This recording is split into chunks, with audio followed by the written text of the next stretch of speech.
Iniibig mo ang kapatid mo? Sigaw ni Doña Teresa habang binubura sa mga mata mga luha. Sa mundong ang tanging kasalanan ay magmahal, nagtagpong muli sina Julia at Marco.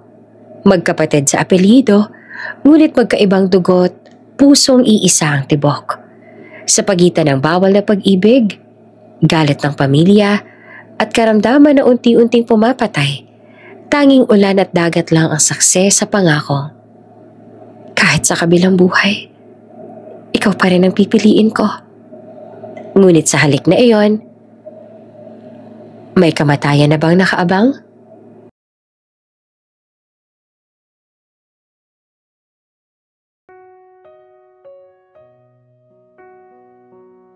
Sa bayan ng San Bartolome, sumasalubong ang araw sa dalampasigang kulay ginto.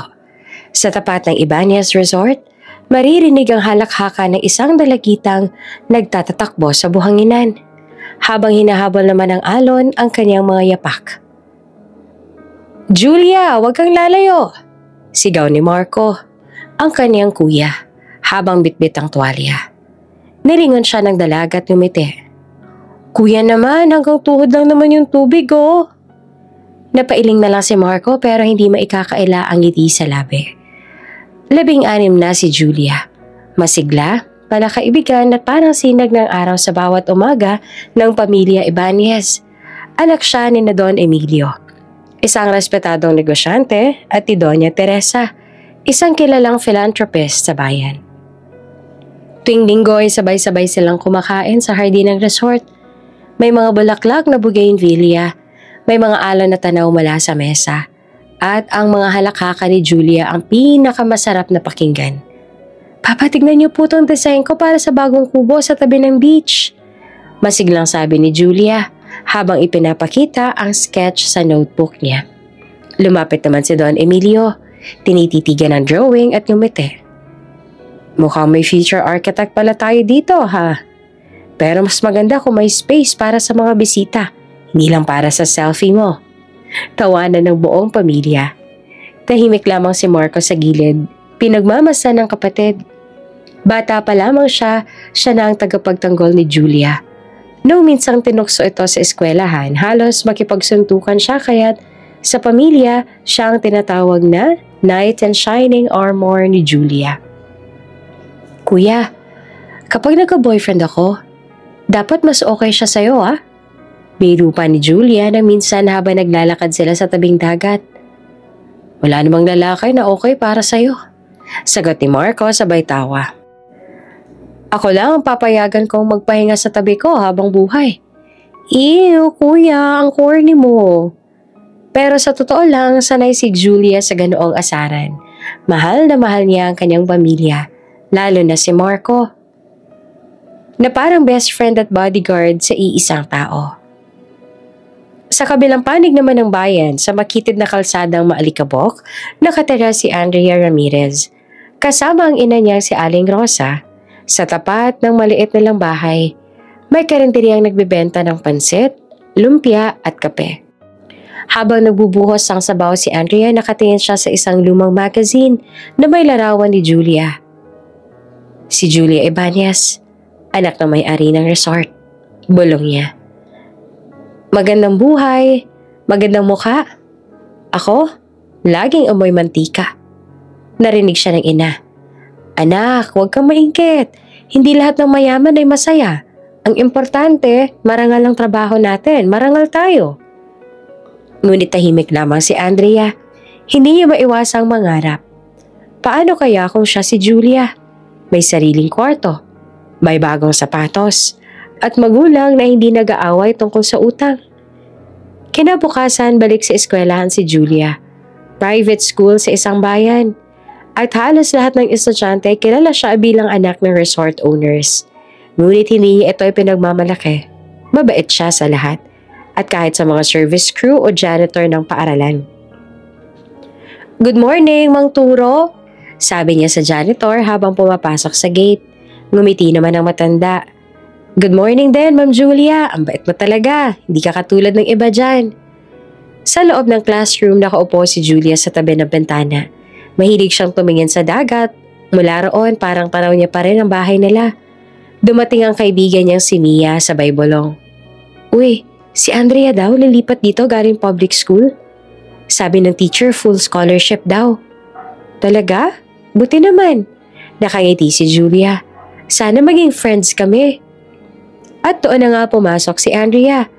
Maayos ang uniforme pero halatang kinakabahan. Naglakad siya sa gitna ng classroom. Dala ang lumang bag. Class, ito si Andrea Ramirez, bagong estudyante natin. Sabi ng guro. Ngumiti naman si Julia at kumaway. Hi Andrea, pwede ka sa tabi ko. Nagulat naman si Andrea. Pero umupo pa rin sa tabi ni Julia. Sa unang pagkakataon, naramdaman niyang may mayamang tao na hindi siya tinitingnan ng mababa. Ang ganda naman ng notebook mo, sabi pa ni Julia. Eto ba? Luma na to pero okay pa naman. Sagot ni Andrea na medyo nahihiya. Gusto mo palitan ko? Ang dami kong extra. Naku, wag na. Baka isipin mo naman ginagamit kita. Ngumiti si Julia. Naku, hindi Walang ganun sa akin. Kaibigan na kita. Nang gabing iyon, habang naglalakad pa uwi si Andrea, bitbit niya ang notebook na ibinigay ni Julia. Hindi niya alam kung bakit may kakaibang kurot sa dibdib. Parang gusto niyang maging katulad ng dalagang iyon. Maganda, mabait, at minamahal ng lahat. Sa bahay ng Ibanez, habang naghahapunan, napansin ni Doña Teresa ang kakaibang ngiti ni Julia. Aba, parang may kinikilig dito may bagong kaklase ba? Tanong ng ina. Meron po si Andrea, mabait po siya, pero medyo tahimik. Maganda ba? Singit ni Marco sabay kindat. Kuya, hindi lahat ng babae type mo, no? Tawa ni Julia. Ngunit sa isip ni Marco, iniisip niya kung bakit kakaiba ang pangalan na Andrea. Parang may pamilyar na tunog, bagaman hindi pa niya nakikita. Sa hapag, masaya pa rin ang tawanan. Si Don Emilio ay nagkukwento tungkol sa plano nilang palawakin pa ang resort. At si Doña Teresa naman ay nagbabalak magpa-scholar ng mga batang mahirap sa bayan. Kung sino man ang deserving, siya ang bibigyan natin ng pagkakataon. Sabi ni Doña Teresa. Ang hindi nila alam ang pangalan na iyon, Andrea Ramirez, ay magiging dahilan ng pagbagsak ng masayang mundong matagal na nilang binuo. Ngayon wala pa silang ideya. Masaya pa ang lahat. Tahimik pa ang gabi. At sa labas, sa ilalim ng buwan, may dalawang batang babae na magkaibang mundo, sina Julia at Andrea na hindi alam, iisa pa lang kwento nilang itinadhana ng kapalaran. At sa bayang iyon ng San Bartolome, sa gitna ng karangyaan at kahirapan, magsisimula ang istoryang babago sa buhay nilang lahat. Maliwalas ang umagang iyon sa San Bartolome. Puno ng tawanan ang loob ng paaralan habang nagkakantahan ng mga estudyante sa school quadrangle. Si Julia laging may dalang ngiti, abala sa paghanda ng decorations para sa Foundation Day. Julia, baka mahulog ka dyan! Sigaw ni Mia habang pinagmamasan si Julia na nakatayo sa silya. Iniaabot ang kortinang may mga lobo at banderitas. Konti na lang, promise, last na to. Tawa pa ni Julia. Abala pa rin sa pag-aayos. Ngunit sa isang iglap, nadala siya sa sahig na may tulo ng tubig. Wala pa nakasalo. At bago pa siya tuluyang makasigaw, isang malakas na thud ang umalingaw-ngaw sa buong silid. Julia! Nataranta mga kaklase niya. Agad siyang nilapitan ni Mia. Nanginginig sa takot. Duguan ang gilid ng ulo ni Julia at pilit niyang iminumulat ang mga mata. Jules, huwag ka matulog. Tulungan niyo ako. Sigaw ni Mia habang tinatawag ang guro. Makalipas ang ilang minuto, dinala si Julia sa pinakamalapit na ospital. Habang umaandar ang sasakyan ng eskwelahan, mahigpit ang kapit ng dalagita sa kamay ng kaibigan. Mia, huwag kang iiyak. Okay lang ako. Mahina niyang sabi bago siya tuluyang nawalan ng malay. Pagdating sa ospital, agad na tinawagan ng pamilya Ibanez. Pagkarinig pa ng malita, halos mabitawan ni Doña Teresa ang hawak niyang tasa ng kape. Ano nangyari sa anak ko? Halos pasigaw niyang tanong. Naaksidente raw po sa eskwelahan, ma'am. Nasa St. Benedict Hospital po siya ngayon. Hindi na nag-aksaya ng oras si Don Emilio at Doña Teresa. Mabilis silang tumakbo palabas ng bahay. Sinundan naman ni Marco na agad din nagmaneho ng kotse. Tahimik lang siya habang nagmamaneho, pero nanginginig ang kanyang mga kamay sa manibela. Pagdating sa ospital, sinalubong sila ng nurse. "Ma'am, stable naman na po si Miss Julia, pero kailangan po namin mag-transfuse ng dugo." "Sige, kuhanan niyo ako ng dugo, kahit gaano pang karami," agad na sabi ni Doña Teresa. Ngunit maya-maya, bumalik ang nurse, halatang naguguluhan. "Ma'am, pasensya na po pero hindi po tugma ang blood type ninyo sa pasyente." Nagkatinginan silang lahat. "Ano? Imposible yan. Ako ang ina ni Julia." Lumapit ang doktor. "Ma'am, kung maaari ay subukan po namin ang dugo ni Don Emilio para makasiguro." Sumunod sila. Ngunit nang lumabas ang resulta, lalong tumindi ang kabog sa dibdib ng mag-asawa. Ni isa sa kanila, hindi tugma kay Julia. Tahimik ang buong silid. Tanging tektak ng wall clock ang maririnig. Doc, baka nagkamali lang kayo ng sample?" Tanong ni Don Emilio. Pilit ang katahimikan sa boses. Umiling ang doktor. "Paulit-ulit na po naming tineste. Pareho pa rin pong lumalabas, sir." Naiyak na si Doña Teresa. Hinawakan ng kamay ng asawa. "Emilio, ibig sabihin?" "Hindi. Imposible. Anak natin si Julia. Ako mismo nakakita sa kanya nung ipinanganak ko siya." Ngunit sa likod ng salamin, pinagmasdan nila si Julia.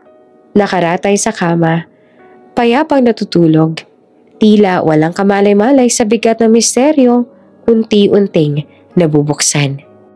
Ilang araw ang lumipas, pinilit ni Doña Teresa na harapin ang katotohanan. Pinatawag niya ang ospital kung saan siya nanganak 16 na taon na ang nakakaraan, sa San Bartolome General Hospital. "Gusto ko makita ang record ng mga sanggol na ipinanganak noong araw na yon," mariin niyang sabi sa administrator. Habang binubuklat ng staff ang lumang logbook, tila bumagal ang oras. May pangalan ng mga ina, oras ng panganganak at blood type ng bawat bata. Hanggang sa mapansin ni Doña Teresa ang isang kakaibang detalye. Dito, parehong oras halos ipinanganak. Teresa Ibanez at Rosa Ramirez, magkatabing kama. Napatingin ang administrator. "Ma'am, oo nga po no. Parehong babaeng pinanganak nila. Halos sabay." Natahimik si Doña Teresa. Ang pangalan ni Rosa Ramirez ay hindi na bago sa kanya. Madalas itong marinig sa mga tauhan sa resort. Isang babaeng nagbebenta ng pansit sa bayan. "Pwede ko ba makita ang blood type ng anak ni Rosa Ramirez?" Tanong ni Teresa. Nanginginig ang tinig. "Oo, positive po ma'am. Katulad po ninyo." Para siyang binuhusan ng malamig na tubig. Ang dugong wala kay Julia, nasa ibang bata. Pag-uwi nila sa mansyon, hindi naman mapakali si Doña Teresa. Paulit-ulit niyang binubuklat ang mga lumang larawan ni Julia. Mula baby hanggang dalagita. "Paano kung hindi talaga siya natin?" Bulong niya sa asawa. Umiling si Don Emilio. "Hindi ko papayagan. Anak natin si Julia, Teresa. Wala nang iba." "Pero paano si Andrea? Paano kung siya ang tunay?" Tahimik, tanging langit-ngit ng kwarto ang saksi sa mga luhang pumapatak mula sa mata ng isang inang litong-lito sa pagitan ng dugo at pagmamahal. Pumasok si Marco, halatang galing sa ospital. "Ma, tulog pa rin si Julia. Pero sabi ng mga doktor, makakauwi na siya bukas." Ngumiti naman si Teresa, pero may lungkot pa rin sa likod ng ngiti. "Salamat anak ha. Mabuti na lang." Niyakap siya ni Marco. Parang may takot na baka mawala rin ito. Kinabukasan, nakaupo si Julia sa hardin ng ospital. Nakasuot ng simpleng white dress. Mahina pa ang ulo niya. Pero bumabalik na ang kulay sa mukha. "Kuya, ang weirdo no? Ang daming dugo ko raw na hindi tugma sa inyo. Baka alien ako?" Biro niya sabay tawa habang pinapahid ang buhok. Tumawa naman si Marco pero may halong kaba. Ang mahalaga, okay ka na. Huwag mo nang isipin yan. Ngunit sa loob ng ospital, sa kabilang kwarto, dumating si Doña Teresa para sa huling hakbang ng pag-iimbestiga. Dinala niya ang paboritong laruan ni Julia noon. Isang maliit na pulang teddy bear na may pangalan sa tagiliran. Baby number 12, Ibanez. Ngunit nang ilabas ng nurse ang lumang archive ng ospital, may isa pang bear na katulad nito. Baby number 13, Ramirez. Magkatulad. Parehong araw, parehong oras, parehong tatak ng kumot. At doon na bumigay si Doña Teresa. Napaupo siya. Hawak ang dalawang laruan habang pumatak ang mga luhang matagal niyang tinigilan. Paano kung hindi ko pala siya anak? Pero siya pa rin ang minahal kong parang sarili kong anak. Sa labas ng ospital, lumalabo ang langit. Nagsisimula ng umulan. At sa unang patak ng ulan, nagsimula na rin ang unos sa pabago sa buhay ng dalawang pamilya. Ang Ibanez at ang Ramirez. Hindi alam ni Julia, ang simpleng pagkadalas niya ay magiging dahilan ng isang katotohanang hindi kayang burahin kahit pa ng panahon. At sa likod ng mga ulap, tila may umiiyak na tadhana. Dahil ang dalawang batang ipinanganak sa iisang araw, ngayon ay magpapalit na ng buong mundo. Tahimik ang loob ng sala ng pamilya Ibanez nang dumating si Aling Rosa at ang anak niyang si Andrea. Sa pagitan nila ay parang huminto ang oras. Ang mayamang marmol na sahig at ang simpleng tsinelas ni Andrea ay tila nagbabanggaan ng dalawang magkaibang mundo. Si Doña Teresa nakaupo sa sofa, hindi siya makatingin ng diretsyo sa mag-ina. Sa tabi niya naman si Don Emilio, seryoso ang mukha, at sa may gilid ng pinto, nakatayo si Marco, baka sa mga mata ang kaba at kalituhan. Salamat po sa pagpunta. Mahinahong sabi ni Don Emilio, pinipigilan ng emosyon. Ngunit hindi na namin kayang itago ang katotohanan. Tahimik si Aling Rosa, pero bakas ang bigat sa dibdib. Sir, Ma'am, ni sa panaginip, hindi ko inakalang may ganitong nangyayari. Pero kung ano man ang totoo, tatanggapin ko. Sa tabi niya ay tahimik si Andrea, nakatungo at pinaglalaruan ng laylayan ng damit. Hindi niya alam kung matutuwa ba siya o maiiyak dahil sa harap niya, ang pamilya ng babaeng kinainggitan niya noon ay siya palang tunay na pamilya. Lumapit si Doña Teresa, nanginginig ang kamay. Andrea, akong tunay mong ina. Para siyang nabingi sa narinig. Hindi naman agad kumilos si Andrea. Para bang nakita niya ang mga luwang pumapatak sa pisngi ni Teresa. Dahan-dahan siyang lumapit. Niyakap siya ng ginang, mahigpit, puno ng pangungulila. Anak, 16 na taon na. Kahit ako hindi ko alam na nawawala ka. Habang yakap ni Doña Teresa ang anak na noon lang niya tunay na nakilala, si Julia naman ay tahimik lang sa gilid. Pinagmamasdan sa lang dalawa. May ngiti sa labi, pero may pighati sa puso. Ibig sabihin, hindi ko po talaga kayo, Mama. Mahinang tanong ni Julia, halos pabulong. Lumapit si Don Emilio, hinawakan ang balikat niya. Julia, hindi mo kailangang maging anak sa dugo para maging anak namin. Sa puso namin, ikaw pa rin yun. Pero kailangan nating harapin ang totoo. Tumulo ang luha ni Julia. Naiintindihan ko po, Papa. Pero pwede bang kahit minsan, tawagin ko pa rin kayo ang Mama at Papa? Niyakap siya ni Doña Teresa. Anak, kahit anong mangyari, may lugar ka dito. Hindi mabubura yung 16 na taon na kasama ka namin. Ngunit kahit anong yakap, hindi maitatago ang katotohanang kailangan na nilang magpalitan ng buhay. Kinabukasan, umaga ng pamamaalam, dumating si Aling Rosa sa kayang lumang tricycle, habang si Marco naman ay nakatayo sa tapat ng gate, bitbit ang maleta ni Julia. Anak, handa ka na ba?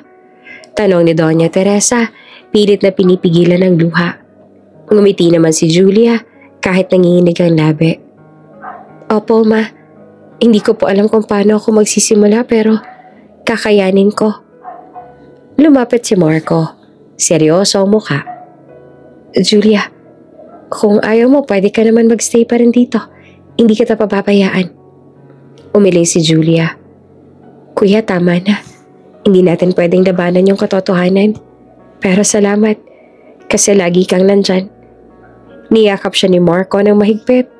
Parang ayaw niyang bitiwan. Kapatid man o hindi, para sa akin, ikaw pa rin ang kapatid ko.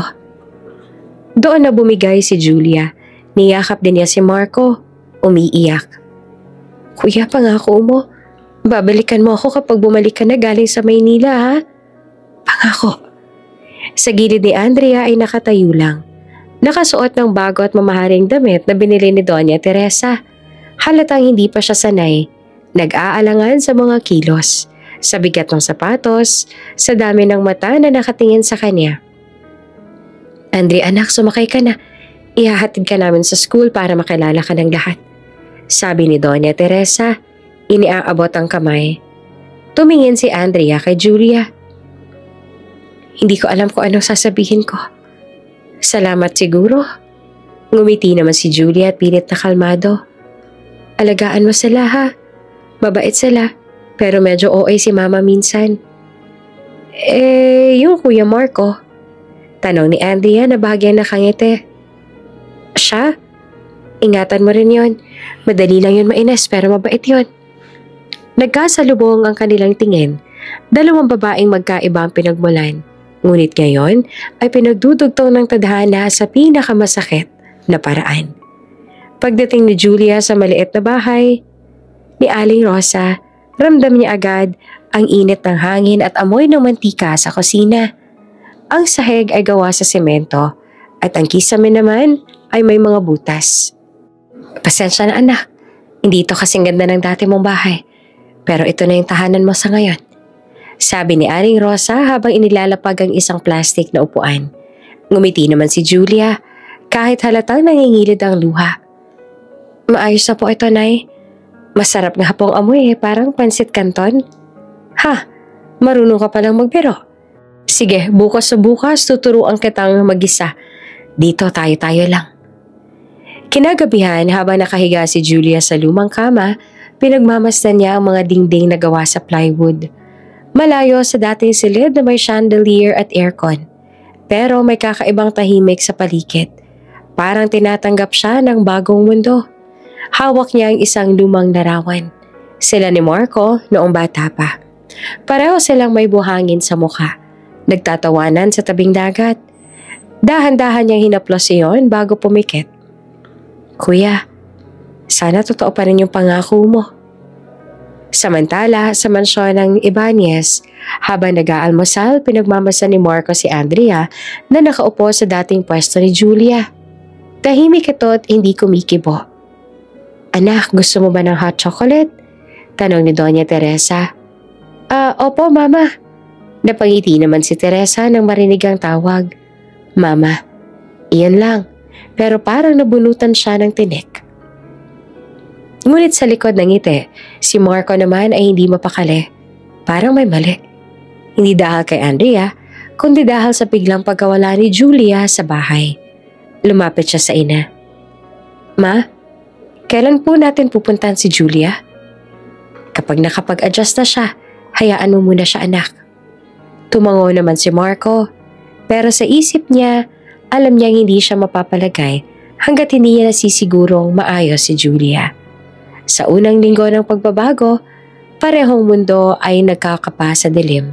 Si Andrea nahihirapang mag-adjust sa buhay mayaman, sa mga etiketa, sa paraan ng pagsasalita at mga taong tila binabantayan ng bawat kilos niya. Si Julia naman natutong maglaba, magluto at tumulong sa karinderya. Hindi madali, pero natutunan niyang ngumiti sa bawat pawis at pagod. Tuwing hapon sa gilid ng dagat kung saan madalas siyang tumambay dati, nakaupo pa rin siya. Pinagmamasdan ng paglubog ng araw. Ang ganda, no? Parang dati lang, kuya. Bulong niya, habang dinadala ng hangin ng mga alon sa kanyang mga paa. At sa kabilang dulo naman ng dagat, sa terrace ng mansyon, si Marco ay nakatingin din sa parehong tanawin. Parehong araw, parehong langit. Hindi nila alam, iyon na ang simula ng paglalakbay ng dalawang kaluluwang magkahalo sa tadhana. Isa na mapagkumbaba at isa na unti-unting magbabago. Mabigat ang hangin sa umagang iyon sa San Bartolome. Tahimik ang buong baryo. Pero sa loob ng bahay ni na Aling Rosa ay may mabigat na lungkot na hindi maipaliwanag. Si Julia nakaupo lamang sa harap ng lumang mesa. Tahimik lamang na nakatingin sa tasa ng kape na halos hindi niya ginagalaw. Sa labas ng bintana maririnig ang pag-andar ng mga sasakyan. Ang pamilya Ibanez ay paalis na papuntang Maynila at mula roon lilipad na sila patungong Amerika. Anak, baka gusto mong magpaalam sa kanila. Huling araw na nila rito. Mahinahong sabi ni Aling Rosa habang pinupunasan ang mga kamay sa apron. Hindi agad sumagot si Julia, pero nang tumulo ang unang luha, alam niyang kailangan niyang harapin ito. Opo, Nay. Sa tapat ng mansyon ng mga Ibanez, puno ng mga tao. Mga tauhan, kaibigan, at ilang kapitbahay na gustong magpaalam. Pero sa gitna ng lahat ng iyon, si Julia lang ang tila nakatigil sa oras. Hawak niya ang maliit na papel na binalot sa panyo. Sulat na hindi niya alam kung ibibigay pa ba niya. Habang papalapit siya sa gate, nakita niya si Marco. Nakatayo sa gilid ng kotse, hawak ang bag at halatang pilit na pinipigilan ang sarili. Julia! Tawag niya agad na makita ito. Napatakbo naman si Julia at bago pa man siya makapagsalita, niyakap na siya ni Marco ng mahigpit. Iyong yakap na parang gustong huminto ang mundo. Kuya, aalis na talaga kayo? Garal-gal na tanong ni Julia na halos hindi makatingin. Oo, si Papa ang may gustong lumayo muna. Sabi niya baka daw doon mas madali kami makalimot. Pero, paano ako lilimot kung nandito ka? Tinuro ang puso niya. Tumulong luha ni Marco. Hinaplos niya ang buhok ni Julia. Tulad ng dati noong mga bata pa sila. Huwag mong kalimutan lahat ng tinuro ko, ha? At huwag kang magpakasakit ng ulo. Kuya, pwede bang sumama ako? Napakagat-labi naman si Marco. Kung ako lang sana masusunod, oo. Pero hindi pwede. Hindi ko kayang labanan si Papa. Kuya, babalik ka, diba? Pangako mo yun? Tumango si Marco. Pilit na nakangiti kahit namumugto ang mga mata. Pangako, Julia. Kahit anong mangyari, babalikan kita. Babalik ako. Doon na bumigay ang dalaga. Niyakap niya ng mas mahigpit si Marco. Halos ayaw nang bumitaw. Si Doña Teresa ay nakatingin sa kanila mula sa loob ng kotse. Pinupunasan ng luha. Alam niyang masakit. Para kay Marco ang iwan si Julia. Pero kailangan nilang umalis. Marco anak, kailangan na natin. Boses iyon ni Don Emilio. Malamig, ngunit puno rin ng bigat. Dahan-dahan nang kumalas si Marco, pero bago sumakay, hinawakan niya ang kamay ni Julia. Alagaan mo si Nanay Rosa, ha? Huwag ka masyadong magtatrabaho. At kapag may problema ka, isulat mo lang sa akin, kahit hindi ko agad masagot. Kuya, ingat kayo. Ngumiti siya, kahit basang-basa na ang luha ang mga pisngi. Nang magsara ang pinto ng kotse, parang tuluyan ng gumuho ang munto ni Julia. Habang umaandar ang sasakyan, tumakbo siya kasabay nito. Hawak ang panyo na may sulat sa loob. Kuya Marco, huwag mong kalimutan ang pangako mo. Sigaw niya habang unti-unting lumalayo ang kotse. Si Marco naman sa loob nakadungaw sa bintana. Pinipigilan ang sarili. Bago sila tuluyang mawala sa kanto, ibinaba niya ang ulo at isinara ang mata. Alam niyang iyon ang huling beses na makikita niya si Julia. Sa mahabang panahon. Lumipas ang mga buwan at tila unti-unting nawala ang mansyon sa tanawin ng San Bartolome.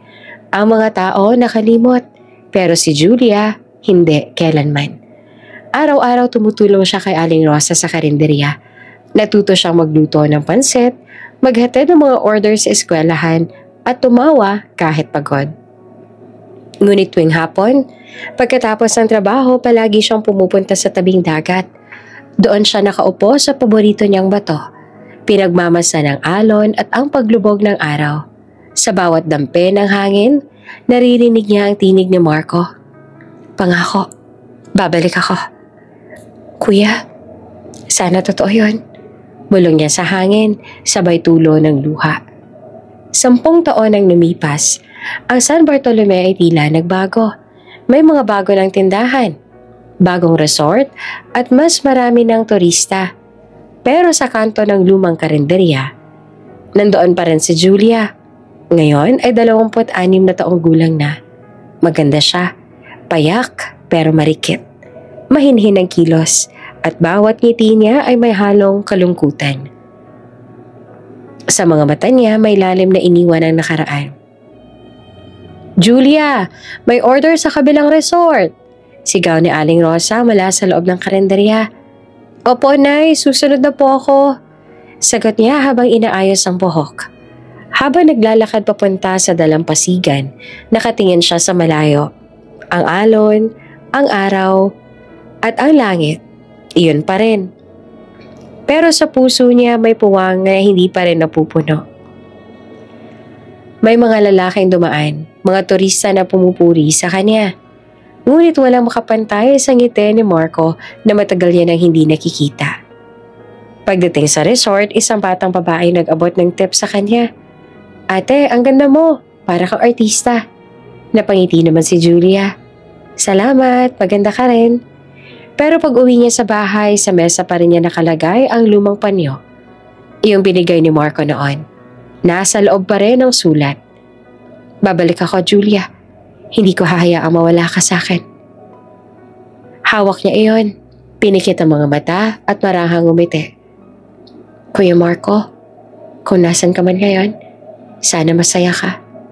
Pero sana maalala mo pa rin ako. Lumabas siya ng bahay. Naglakad papunta sa dagat. Sa gilid may mga bata na naglalaro. Nagtatawanan.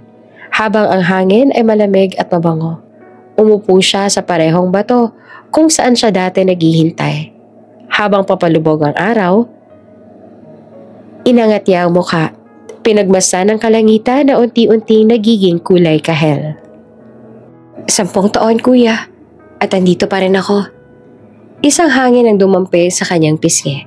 At sa di kalayuan, tila may dumating na sasakyan. May dayuhang plaka. Ngunit hindi niya iyon pinansin. Hindi pa niya alam, iyon na palang simula ng pagbabalik ng pangakong akala niya'y nalimot na. Mainit at maaliwalas ang umaga sa San Bartolome. Banayad ang hangin na galing sa dagat. Humahaplos sa mga dahon ng niyog at nagdadala ng amoy alat na nakasanayan na ni Julia Ibanez o Julia Ramirez, ayon sa apelido ng pamilyang kinagisnan niya. Sa edad na 26 nakatapos na siya ng kursong Tourism Management at ngayon nagtatrabaho na bilang receptionist sa isang seaside hotel na bagong bukas sa bayan. Hindi man marangya, maayos at payapa ang buhay niya. Nakangiti siya sa bawat guest. Marunong magtimpe kahit mga demanding na turista. Julia, may paparating na VIP guest. Ang pangalan niya, Franco de la Vega. Sabi ng manager. Tawag ng office mate niyang si Mika habang abala sa pag-aayos ng front desk. Magpa-reserve daw ng presidential suite, importante raw tong tao. Napakunot ang noon ni Julia. Franco de la Vega? Parang pamilyar yung apelido. Baka narinig mo sa balita, mayaman yun. May-ari sila ng resort sa Cebu at Palawan. Swerte din daw na dito siya magsistay ng ilang linggo. Habang inaayos si Julia ang reservation form, hindi niya naman maiwasang kabahan. Hindi siya sanay na humarap sa mga kilalang personalidad. Isa lang naman siyang simpleng empleyado. Pero professional siya, kaya pinilit niyang maging kalmado. Bandang hapon, dumating ang itim na SUV. Lumabas ang isang lalaking matangkad, moreno, nakapolo ng linen at may aurang sanay sa respeto ng mga tao. May dala siyang shades at confidence sa ngiti. Siya, si Franco de la Vega. Good afternoon, sir. Bati ni Julia ng mahinahon pero may ngiti. Welcome to Sun Haven Resort. May reservation po kayo sa amin under your name? Yes. Sagot ng lalaki habang inaabot ang cellphone. Franco de la Vega, I think my assistant booked the presidential suite. Sinuri naman ni Julia ang system, tsaka tumango. Yes sir, confirmed po for 3 nights, extendable upon request. Ngumiti naman si Franco. May halong tuwa sa profesionalismo ng dalaga. You're very efficient, miss. Julia po. Sagot niya. Julia Ramirez. Julia. Ulit ni Franco, parang tinitikman ang pangalan. Nice name. Bagay sa'yo. Medyo napahiya si Julia pero tinago sa ngiti. Thank you, sir. Sir, I'll have our staff assist you to your room. Habang umaalis si Franco, napansin ni Mika ang namumulang pisngi ng kaibigan. Uy, Julia, kinilig ka ata. Uy, hindi oh. Depensa ni Julia pero nakangiti. Ganun lang talaga siya siguro makitungo sa tao. Pagkalipas ang ilang araw, naging paboritong lugar na ni Franco ang resort lobby. Particular na ang front desk kung saan lagi naka-duty si Julia. Good morning, Miss Julia. Bati niya isang umaga na may dalang kape. Hindi ka pa rin ba nagsasawa sa trabaho? Sanay na po ako, sir. Sagot ni Julia na abala sa computer. Minsan lang napapagod, lalo na kapag sunod-sunod ang mga guests. Di ba dapat binibigyan ka ng day off? Sabi ni Franco na nangangiti. O kaya, dinner with your boss. Napatingin si Julia. Nakatawa pero halatang nahihiya. Sir, baka mapagalitan ako kapag nakita kami ng manager. Wala ka namang ginagawang masama. Promise, professional dinner lang. At ganun nga nagsimula ang madalas sa pangungulit ni Franco. Tuwing may bakanting oras, dadalhan niya si Julia ng kape, pastry o bulaklak. Lagi may dahilan para dumaan sa front desk. Lagi may thank you kahit wala namang dapat pasalamatan. Isang hapon habang nag-aasikaso si Julia ng booking sa phone, narinig niyang tumawa si Franco sa di kalayuan. Habang kausap ang mga staff, malakas, nakakahawa at parang puno ng sigla. Hindi niya alam kung bakit, pero biglang gumaan ang loob niya. Kinagabihan, naglalakad siya sa tabing dagat matapos ang shift. Dala-dala niya ang tsinelas at pinapakiramdaman ang malamig na tubig sa mga paa. Malayo, may lalaki nakatayo sa batuhan. Nakatingin din sa dagat. Hindi niya makita ng malinaw, pero parang pamilyar ang tindig. Pagkurap niya, tumalikod ito, sakay ng sasakyan at umalis. Bumalik siya sa resort, iniisip kung sino kaya ang lalaki yon. Siguro isa sa mga guests, bulong niya sa sarili. Kinabukasan, dumating ulit si Franco. Mukhang pagod pero masigla pa rin. Julia, may favor sana ako. Pwede mo ba akong tulungan maghanap ng event coordinator dito? Plano ko sana magpa-small gathering next week. Sure, sir. Sagot niya. I'll check with our local partners po. Salamat. At saka, sandali siyang tumigil. Huwag mo na akong tawagin, sir. Franco na lang. Nakakailang eh. Parang ang tanda ko na. Napatawa naman si Julia. Kasi boss ko kita. Boss sa papeles lang. Pero dito, gumiti siya. Kaibigan mo ako. At mula noon, naging madalas na pang kanilang kwentuhan. Minsan tungkol sa buhay, minsan naman tungkol sa dagat. Minsan, simpleng kamustahan lang. Ngunit sa bawat ngiting binibigay ni Julia, may bahagyang lungkot sa likod ng mga mata niya. Tuwing tinitingnan niya ang dagat sa labas ng resort, may hinahanap pa rin siya. Isang alaala ng nakaraan na hindi niya maipaliwanag. Sa kabilang banda, hindi niya alam na ang dagat na iyon ay muling magiging saksi sa pagbabalik ng isang taong minsan na nagpaikot ng mundo niya. Ngunit hindi pa ngayon. Sa ngayon, si Franco pa lang. Ang tadhana, marunong maghintay. Maaliwalas ang umaga sa resort. Nakatitig si Julia sa dagat habang inaayos ang mga papeles sa front desk. Hangin mula sa dalampasigan, halong alat at lamig ng umaga ang nagbibigay sa kanya na ginawa tuwing pagod sa trabaho. Kakatapos lang ng isang corporate event at habang ang iba ay nagkakape pa, siya naman ay abala na ulit sa susunod na booking. Miss Julia, Sigaw ng isa sa mga staff. Andiyan na po si Sir Franco. Agad naman siya napalingon. Papalapit si Franco de la Vega. Naka-white linen polo, sunglasses, at may ngiti na parang laging handang manligaw. Anak mayaman, may-ari ng ilang branch ng resort chain na iyon. Pero sa tuwing lumalapit kay Julia, tila nagiging ordinaryong lalaki lang. Good morning, Julia. Bati niya sabay ngiti. Ang sipag mo talaga. Hindi mo malang ako binibigyan ng chance na ihatid ka pa uwi. Napairap si Julia at bahagyang ngumiti. Sir, trabaho po ito. Hindi naman po kailangan ng hatid. Hindi kailangan, oo. Pero gusto ko.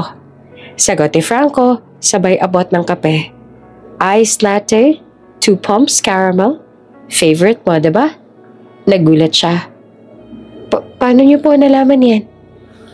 May mga mata ako dito. Natatawang sagot pa ni Franco. At baka naman, pwede mo akong gantihan. Dinner? Sir, baka mapagalitan po ako ng manager. Pabirong sagot ni Julia, pero halata nagpipigil ng ngiti. Ngunit hindi siya tinigilan ni Franco. Araw-araw may dala siyang bulaklak. Minsan keychain, minsan simpleng kape. Lahat ng staff sa resort ay aliw sa kakulitan ng binata. Grabe ka, Julia, sabi ng kaibigan niya si Mika habang nag-aayos sila ng mga towel sa lounge area. Kung ako ikaw, matagal ko na sinagot yan si Sir Franco. Gwapo na, mayaman pa, gentleman pa. Kasi naman, sagot ni Julia. Hindi ako bagay sa kanya, alam mo yun? Parang magkaibang mundo namin. Siya, puro board meeting. Ako, taga-book lang naman ng kwarto. Pero, pareho kayong tao. Nakangiting sagot naman ni Mika. At halata naman na gusto ka niya. Sa kabilang banda, si Franco naman ay madalas na magkwento sa kaibigan niyang si Marco Ibanez na ngayon ay bumabalik-balik sa resort dahil sa bagong architectural project. Habang nagkakape sila sa veranda ng opisina, masigla ang tono ni Franco. Bro, may nakilala akong babae rito. Grabe, the most amazing woman ever. Simple lang pero iba talaga siya. Napataas naman ang kilay ni Marco. Talaga? Sino yan? Si Julia. Isa siya sa receptionist dito. Sobrang bait. Napaka down to earth. At may mga mata na parang dagat. Kalma, pero malalim. Natawa si Marco. Aba, mukhang tinamaan ka talaga, Franco. Nako, kung makikilala mo lang siya, sagot ni Franco. Malamang magugustuhan mo rin. Napatingin si Marco sa pangalan na binanggit. Julia. Parang may kumerot sa dibdib niya. Matagal nang hindi niya naririnig ang pangalang iyon. Mula pa noong umalis sila papuntang Amerika. Ngunit hindi niya na binanggit ang iniisip. Siguro nga. Maikli niyang sagot. Sabay inom ng kape para itago ang kaba sa dibdib. Ilang beses pa silang muntik magkita ni Julia. Isang gabi, may biglang bagyong dumating at kailangan ng staff na mag-double shift. Tumulong si Julia sa lobby habang si Marco naman ay nasa conference room. Nagkasalubong sana sila pero tinawag siya ni Franco bago pa sila magtama ng tingin. Parang tadhana mismo ang naglalaro. Lumipas ang ilang buwan, patuloy pa rin ang panliligaw ni Franco. Tuwing tanghali, dumarating ito na may dalang pagkain. Tuwing gabi naman, magte-text na simpleng, ingat ka pa uwi. At tuwing umaga, lagi siyang unang bumabati. Hanggang sa dumating ang araw na hindi na nakaiwas si Julia. Isang umaga, umuulan. Nakaupo siya sa harap ng staff quarters. Nakasilong sa bubungan. Biglang dumating si Franco. Basang-basa sa ulan. May hawak na bouquet ng white roses. Julia, sabi niya habang tumatawa. Baka sakaling maawa ka sa basang-basa mong boss. Pahintulutan mo naman akong ligawan ko. Nang formal. Napailing si Julia pero hindi mapigilang matawa. Sir Franco, seryoso ba kayo? O hindi ako seryoso. Hindi ako magmumukhang basang sisiw sa ulan, diba? Tahimik siya sandali. Ramdamang malamig na simoy ng hangin. Tinitigan siya ni Julia, tsaka marahang umiti. Okay sir, pero walang titigil sa panliligaw kapag nakaproblema, ha? Hindi ako titigil, kahit kailan. Sagot ni Franco, sabay ngiti na parang batang nakatanggap ng regalo. At doon nagsimula ang kanilang opisyal na relasyon. Naging masaya si Julia, ngunit sa bawat pagngiti niya, may bahagyang kirot sa dibdib. Hindi niya alam kung bakit, pero sa tuwing nakakarinig siya ng pangalang Marco Ibanez, tila may alo ng alaala na gustong bumalik. Hindi niya alam na ang lalaki madalas ikwento ni Franco, ang matalik nitong kaibigan, ay ang Kuya Marco na matagal niya nang inaantay sa dalampasigan ng San Bartolome. Mainit at tahimik ang tanghali sa Sun Haven Resort. Nasa lobby si Julia, nakasmile sa bawat dumarating na guest kahit medyo pagod na. May paparating daw na grupo para sa business meeting, mga bigating investors mula sa Maynila. Abala siya sa pag-aasikaso ng papeles. Hindi alam na sa oras na yon, babalik na ang isang bahagi ng kaniyang nakaraan. Julia, ready na ba yung conference room? Tanong ng manager. Yes po, Sir Leo. May drinks na rin at nakaset ng projector. Sagot niya habang inaayos ang nameplates. Makalipas ang ilang minuto, bumukas ang pinto ng lobby. Isang grupo ng kalalakihan ang pumasok. Pawang naka-formal at halatang sanay sa corporate world. Nanguna sa kanila si Franco de la Vega, nakangiting lumapit sa front desk. Good afternoon, babe. Bati ni Franco, nakangiti habang nagtanggal ng shades. We'll be using the function hall for a quick meeting. May kasama akong architect and consultant from Manila. Napangiti naman si Julia. Sure po, sir. Hindi pa man natatapos si Julia ay napatingin siya sa lalaking pumasok sa likod ni Franco. Matangkad, maamo ang muka, pero may lalim sa mga mata. Parang pamilyar. Nagtagpo ang kanilang mga paningin. Ilang segundo lang pero tila humaba ang oras. Julia? Mahina pero puno ng gulat at tanong ni Marco Ibanez. Napatigil siya. Biglang nanlamig ang mga kamay niya. Parang tumigil ang tibok ng puso. Kuya, Marco? Halos pabulong niyang sagot. Hindi siya makapaniwala sa nakikita. Pareho silang natigilan. Parang bumalik sa nakaraan. Sa mga alaalang pilit nilang nilimot. Ang batang babaeng mahilig sa dagat at ang binatang palaging nagpoprotekta sa kanya. Ngunit bago pa man may masabi si Marco, sumingit na si Franco. Masigla at walang kamalay-malay sa tensyon ng dalawa. Bro! Sigaw niya, sabay tapik sa balikat ni Marco. Siya nga pala si Julia, yung sinasabi kong amazing woman. My girlfriend. At doon ay tuluyang nag-iba ang hangin sa paligid. Napangiti si Julia at pilit na magalang. Good afternoon po, sir. Ngumiti rin sa Marco, pero may bahagyang pangungulila sa likod ng mga mata. Nice to meet you. Mahina ang sagot niya. Kahit ang totoo, hindi niya alam kung matutuwa ba siya o masasaktan. Habang naglalakad sila papunta sa conference room, ramdam ni Marco ang bigat sa dibdib. Parang nilalaro siya ng tadhana. Sa loob niya, si Julia pala. Siya palang babae ni Franco. Habang nagbi-meeting, nakatutok si Marco sa presentation pero lutang ang isip. Tuwing naririnig niya ang tawa ni Julia sa lobby, parang bumabalik ang lahat ng alaala. Ang gabing umiiyak ito noong maghiwalay ang kanilang pamilya. Ang yakap bago siya umalis papuntang Amerika. Sa kabilang banda, si Julia naman ay pilit pinipigilan ng emosyon. Hindi niya alam kung anong mararamdaman. Masaya siya na muling nakita ang kuya na dati niyang pinagkakatiwalaan. Pero masakit dahil ibang mundo na ang ginagalawan nila ngayon. Pagkatapos ng meeting, nagpaalam si Franco saglit. Julia, wait for me sa lobby ha. I'll just drop by the manager's office. Habang umaalis si Franco, naiwan sa hallway sina Marco at Julia. Tahimik, parang walang gustong maunang magsalita. Ang tagal na, sabi ni Marco na sa wakas, halos pabulong. Tumango lamang si Julia. Oo, 10 taon. Hindi ako makapaniwala. Ikaw pala yung Julia na sinasabi ni Franco? Napayuho siya. Pilit nilalaro ang singsing sa daliri. Ako rin. Hindi ko inakalang kaibigan mo pala siya. Sandaling katahimikan. Parehong gusto magsalita. Pero pareho ring natatakot. Hanggang sa ngumiti si Marco, pilit na tinatago ang bigat. Maganda ka pa rin. Mas saging. Ikaw. Napatingin si Julia at bahagyang nagulat sa tono nito. Salamat. Ngumiti rin siya, pero halatang nanginginig ang labi. Nang bumalik si Franco, agad niyang niyakap si Julia mula sa likod. Masaya at walang kamalay-malay. Babe, ready ka na? Let's have lunch with the team. Ngumiti si Julia ng pilit. Sige. Habang tinitingnan ni Marco ang eksenang yon, tila may kumurot sa puso niya. Hindi niya maintindihan kung bakit, pero parang muling nabuhay ang damdaming matagal niya nang inilibing. May fiancé siya, si Yvette, ang babaeng matagal niya nang kasintahan sa Amerika.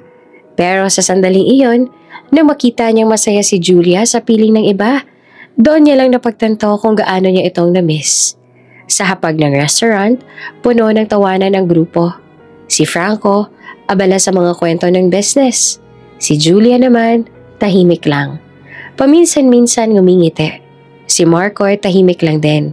Pero ang mga mata niya, hindi makaiwas sa dalaga. Pagkatapos ng lunch, naglakad si Marco palabas ng resort. Sa bawat hakbang, narinig pa rin niya ang boses ni Julia. Malambing, kalmado at puno ng alaala. Hindi ko dapat nararamdaman to. Bulong niya sa sarili. May fiancé na ako. At siya, girlfriend na ng kaibigan ko. Ngunit kahit ilang beses niyang piliting itangge, alam niyang hindi na maibabalik sa dati ang puso niyang muling nagising. Sa kabilang dulo naman ng resort, nakatingin din si Julia sa dagat. Pareho nilang alam kung ano ang laban na sisimulan ng tadhana. Magdadalawang buwan na mula nang muling nagkita sina Julia at Marco. At simula noon, tila araw-araw ay laban para sa puso ni Julia. Si Franco, ang lalaking halos sambahin siya, ay naging sobrang maalaga. Hatid sundo sa trabaho, laging may pasalubong at halos ipagsigawan sa lahat kung gaano niyang kamahal si Julia. Pero sa likod ng mga ngiti niya, may tahimik na kalituhan na unti-unting kumakain sa kanya. Madalas siyang mapaisip habang tinitingnan ng dagat sa harap ng resort. Mahal ko ba talaga si Franco? O thankful lang ako sa kanya? At sa bawat tanong na iyon, isang pangalan lang paulit-ulit na pumapasok sa isip niya. Si Marco. Julia, are you okay? Tanong ni Franco isang gabi habang nagdi-dinner sila sa restaurant ng resort. Napabalik siya sa realidad. Ha? Oo naman. Medyo pagod lang sa trabaho. Ngumiti naman si Franco. Inilapag ang kutsara at tinignan siya sa mata. Alam mo, kahit napagod ka, ikaw pa rin ang pinakagusto kong tanawin araw-araw. Ngumiti naman siya, pilit, pero hindi maikukuble ang lungkot sa mga mata. Mahal kita, Julia. At kahit ano pa mangyari, ikaw lang ang pipiliin ko. Salamat, Franco. Iyon lang na isagot niya. Habang magkasama sila, nasa kabilang mesa naman si Marco. Tahimik na umiinom ng kape kasama ang ilang staff ng project team. Hindi niya sinasadya pero mula roon, tanaw niya ang mesa ni na Julia. Ramdam niyang masaya si Franco. Pero sa bawat tawa ni Julia, nakikita niya ang ngiting hindi umaabot sa mata. Pagkatapos ng gabi, pauwi na si Julia nang magkasalubong sila ni Marco sa hallway. Julia, tawag nito na mahinahon. Marco, sagot naman niya. Halatang nagulat pero hindi umaatras. Can we talk? Saglit lang. Tahimik lang siyang tumango. Lumakad sila sa may veranda ng hotel. Tanaw ang dagat na pinapailawan ng buwan. Masaya ka ba? Tanong ni Marco ng derechahan. Ha? Kay Franco. Natuwa siya ng bahagya. Pilit. Oo naman. Mabait naman siya. Mahal niya ako. Lahat ng babae, gugustuhin siya. Pero agad din siya napayuko. Minsan hindi ko lang alam kung bakit para bang may kulang. Tumingin si Marco sa kanya. May halong sakit at pag-aalala. Hindi mo kailangan pilitin maging masaya, Julia. Ngumiti siya, pero may luha sa gilid ng mga mata. Minsan kasi, Marco, mas madaling magmahal ng taong sigurado sa'yo. Kesa sa taong alam mong hindi mo dapat mahalin. Tahimik silang pareho. Tanging hampas lang ng alon ang naririnig. Pagkatapos ng ilang sandali, nagpaalam si Julia at naglakad palayo. Pero alam nilang pareho, may apoy na muling nagising. Oops! May break muna. Gusto mo bang ma-shoutout dito sa channel ni Ate Jane? Mag-comment lang ng lesson you learned from the latest story uploaded. Dahil pipili kami ng isang best comment of the day para i-shoutout sa susunod na upload. Kaya huwag kalimutang mag-iwan ng lesson you learned after you watch this video. Maraming salamat! Shoutout nga pala kina Yoli Reyes from Naples, Italy, Ruby Mentoyo, Damasco, at Rochelle Casas from Bukidnon. Sa ating mga taga-subaybay, paki-comment naman po sa baba kung taga saan kayo para alam ko kung hanggang saan umaabot ang mga kwento ni Ate Jane at para ma-shoutout ko kayo sa mga susunod pa nating mga kwento. Maraming salamat sa pakikinig.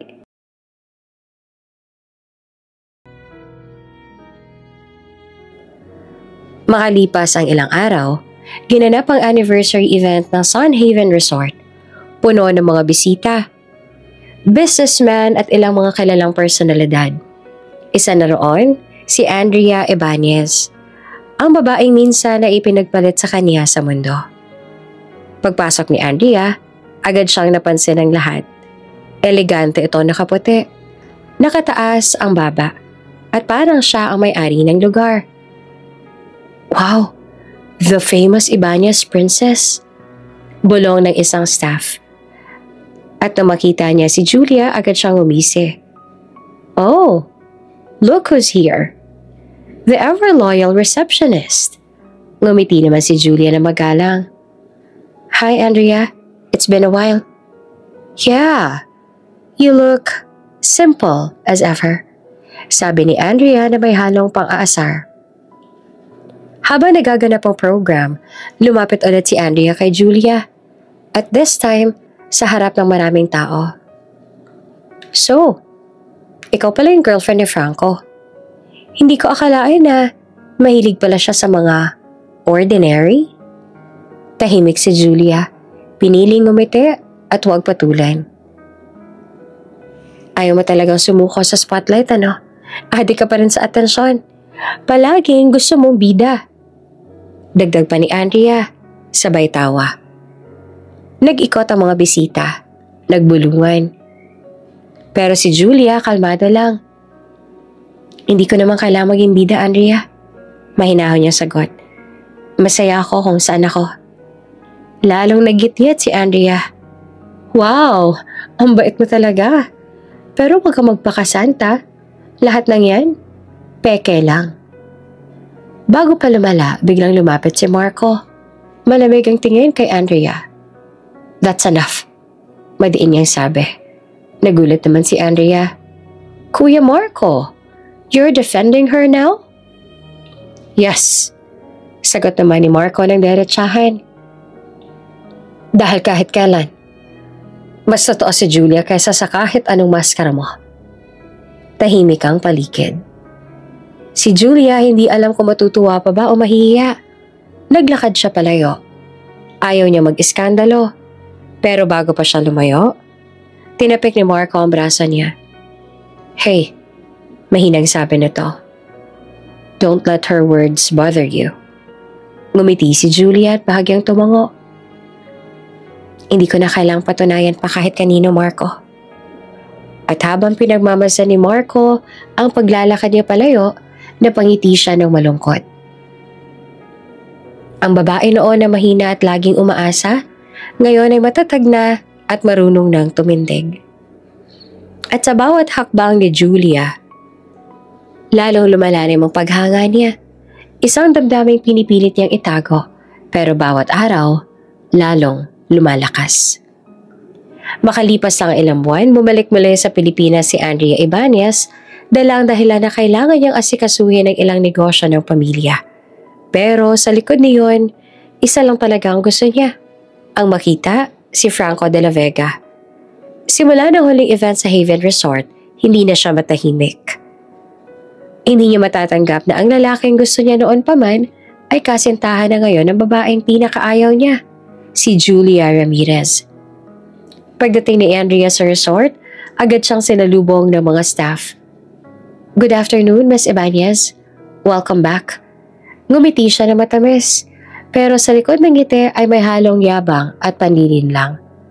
"Nasaan si Mr. De La Vega?" Nasa site po ng bagong wing na hotel, miss." "Perfect," sabi niya sabay lakad na parang siya may-ari ng lugar. Pagdating niya sa lobby, nakita niya agad si Julian abala naman sa front desk, naka-uniform. Simpleng ayos pero kapansin-pansin ang natural na ganda.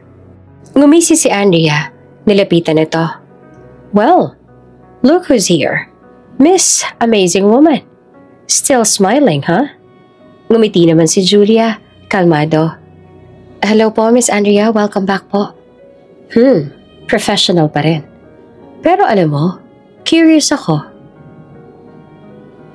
Yumuko siya ng kaunti, halos pawalong. "How does it feel na pinili ka ni Franco? Nakakatawa lang, diba? Dati utility ka lang dito. Ngayon, girlfriend ka na ng may-ari." Napatingin sa kanya si Julia, pero hindi na nagsalita. "Ay, sorry ha. I don't mean to be rude." Sabay tawa ni Andrea na halatang may pang-aasar. "You just upgraded so fast. That's it." Kinagabihan nag-dinner ang grupo ni na Franco, Marco at ilang investors sa restaurant ng resort. Dumating din si Andrea. Suot ang mamahaling red dress at agad na umupo sa tabi ni Franco. "Franco, I missed you. Hindi mo malang ako binisita sa Singapore," sabi niya habang nakangiti. Busy lang talaga ako, Andrea." Sagot naman ni Franco, halatang nag-aalangan. "Busy? O may ibang pinagkakaabalahan?"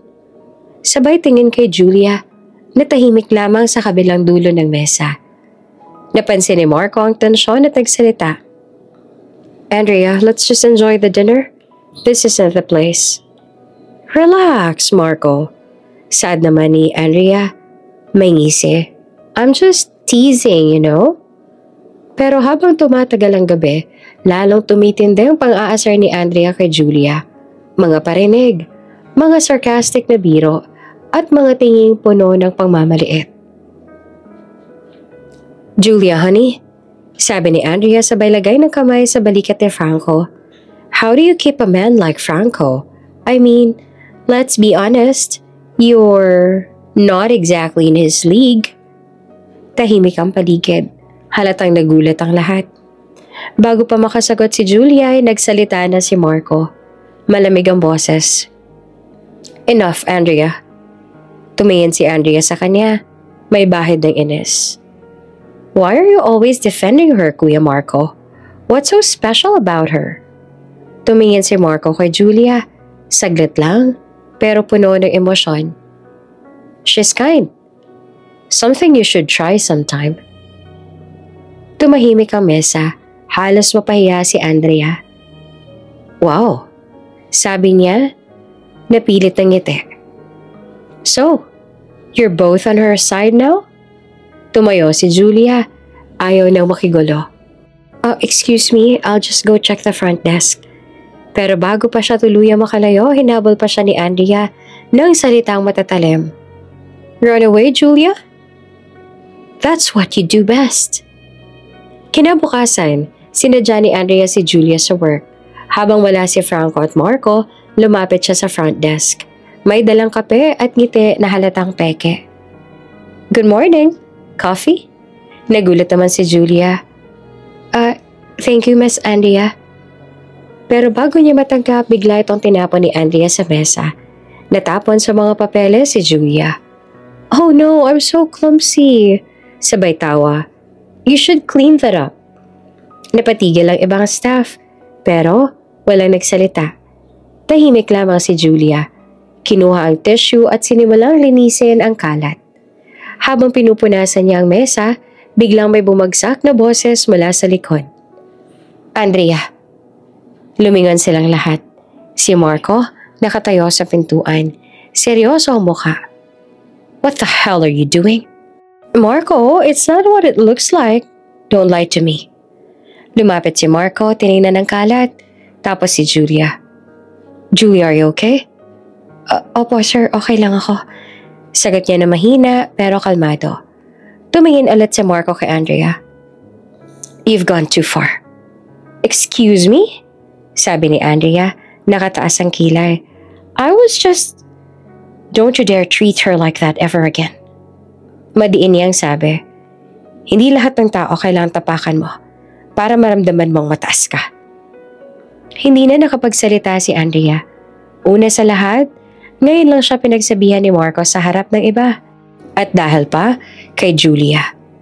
Habang umaalis si Marco kasama si Julia, nananatili nakatayo si Andrea. Nanginginig sa galit. Fine. Bulong niya sa sarili. Kung gusto mo ng gera, Julia, ibibigay ko. Sa labas ng hotel, huminto si Marco at tumingin kay Julia. Pasensya ka na. Hindi ko na kayang panoorin kang inaapi. Ngumiti naman si Julia, bahagyang tumango. Salamat Marco pero kaya ko naman ang sarili ko. I know, sagot ni Marco. Pero hindi ibig sabihin nun. Mananahimik ako habang sinasaktan ka. Tahimik silang dalawa habang pinapanood ang paglubog ng araw sa dagat. At sa sandaling iyon, kahit walang salitang binibitawan, pareho nilang alam na may damdaming hindi dapat pero hindi rin kayang itanggi. Tahimik ang gabi sa tabing dagat, tanging hampas ang alon at ihip ng hangin ang bumabasag sa katahimikan. Maliwanag ang buwan at sa dalampasigan ng Haven Resort, dalawang anino ang nagtagpo sa gitna ng dilim, si Julia at si Marco. Nakatayo si Julia, nakatingin sa laot. Ang buhok niya ay nilalaro ng hangin habang mahigpit naman na hawak ang suot na cardigan. Sa likod niya, unti-unting lumapit si Marco. Halos hindi na humihinga sa kaba. Julia? Mahinang tawag niya. Napalingon si Julia at sa sandaling nagtagpo ang kanilang mga mata, parang huminto ang mundo. Ilang beses na silang nag-iwasan sa mga event at meeting ni Franco. Ngunit ngayong gabi, para bang wala ng hadlang. Bakit ka nandito? Mahina ngunit nanginginig na tanong ni Julia. Hindi ko na kaya. Sagot naman ni Marco na halos pabulong. Araw-araw kitang nakikita, pero parang lalong sumasakit. Hindi ko alam kung anong dapat kong gawin. Tumalikod si Julia. Pilit tinatago ang luhang nagbabadyang tumulo. Pero Marco, malito. Alam mo yan. May fiancé ka. May boyfriend ako, si Franco. Alam ko. Sagot niya na lumalapit. Alam kong mali. Pero kahit anong gawin ko, ikaw pa rin ang hinahanap ko. Lumingon si Julia at doon nakita niya ang mga matang puno ng pangungulila. Mata ng lalaking minsan niyang tinawag na kuya, pero ngayon ay ibang damdamin na ang gumugulo sa kanila. Hindi na kita kapatid, Marco. Pabalong niyang sabi, habang unti-unting tumulo ang luha. Pero hindi ko rin kayang mahalin ka ng lantaran. Masisira tayong lahat. Lumapit si Marco ng dahan-dahan hanggang magkalapit na ang kanilang mga mukha. Hindi ko hinihingi na mahalin mo ako. Gusto ko lang malaman mo na hindi na kita kayang ituring na wala lang. Napahinga ng malalim si Julia. Paano ko malaman ni Franco? Paano ko malaman ni Andrea? Wala akong pakialam sa kanila. Sabi ni Marco na mabigat ang boses. Ang tagal kong sinubukang kalimutan ka, Julia.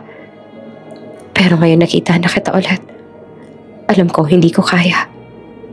Umambon, unti-unting bumagsak ang maliliit na patak ng ulan sa kanilang pagitan. Habang bumubuhos ang ulan, parang siya ring pag-iyak ng kanilang mga pusong matagal nang nagpipigil. Marco, tama na.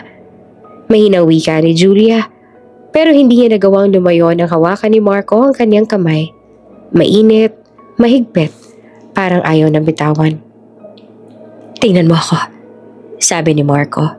Dahan-dahang tumingala si Julia at bago pa niya tuluyang makapagsalita, lumapat na ang labi ni Marco sa kanya. Isang halik na puno ng takot, pag-ibig at pangungulila. Ang unang halik na matagal nang pinikilan ng panahon. Habang bumubuhos ang ulan, magkahawak sila ng kamay. Basang-basa, ngunit walang pakialam. Sa bawat tibok ng puso nila, may halong kasalanan at katotohanan. Ang bawal na pag-ibig na sa wakas ay lumaya. Ilang sandali silang tahimik. Tanging mga alon at patak ng ulan ang maririnig. Si Julia ang unang bumitaw. Hindi natin pwedeng ituloy ito, Marco. Masisira ang lahat. Pero nasisira na ako ng patuloy kong pagtatago. Sagot naman ni Marco na mapait ang ngiti. Ayokong araw-araw kong makikita ka nasa tabi ni Franco at magpanggap na okay lang. Napapikit naman si Julia, nanginginig rin ng tinig. Kung mahal mo ako, huwag mo nang sabihin. Dahil mas masasaktan tayong pareho. Pero hindi ko na kayang itago, Julia.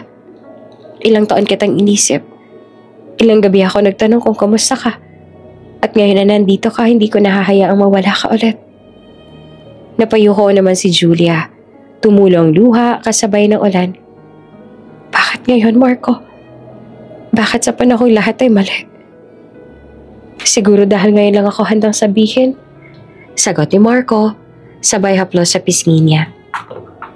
At kung ito lang ang sandaling ibibigay sa atin ng tadhana, pipiliin ko pa rin. Tahimik. Pagkatapos ng ilang segundo, huminga ng malalim si Julia at marahang isinandalang ulo sa dibdib ni Marco. Hindi ko alam kung saan tayo dadalhin ito. Mahina niyang sabi. Pero ngayong gabi, hayaan mo na muna. At doon sa gitna ng ulan, niyakap siya ni Marco ng mahigpit. Walang salita. Walang pangako. Pero ramdam ang bawat tibok ng puso nagtatago ng lihim na pag-ibig. Kinabukasan ay tila walang nangyari. Si Julia ay bumalik sa trabaho. Si Marco naman ay bumalik sa opisina kasama si Franco. Ngunit sa bawat tinginan nila sa hallway, may mga matang nagtatagpo, nagtatago at nagkukunwaring walang alam. At sa bawat pag-iwas sila sa isa't isa, lalong lumalalim ang lihim na koneksyon na pareho nilang gustong itangke, pero hindi na kayang kalimutan. Ang gabi ng ingrandeng party sa Ibanez Mansion ay dapat masaya. Maraming bisita, mga ilaw, musika at mamahaling alak. Pero sa gitna ng kasiyahan, may isang taong may planong sirain ang lahat, si Andrea. Tahimik siyang umikot sa paligid. Hawak ang cellphone na may litrato ni Marco at Julia, magkahawak kamay sa tabing dagat, basang-basa sa ulan. Isang ngiti ng tagumpay ang gumuhit sa labi ni Andrea. Tingnan natin kung paano kapangingitian ni Franco pagkatapos nito. Sa kabilang dako, si Yvette naman, na fiancé ni Marco ay abala sa pakikipag-usap sa mga kamag-anak hanggang sa may lumapit na kasambahay at iniabot sa kanyang isang envelope. Ma'am, may nagpapabigay po nito para raw po sa inyo. Binuksan niya iyon at bumungad ang mga litrato.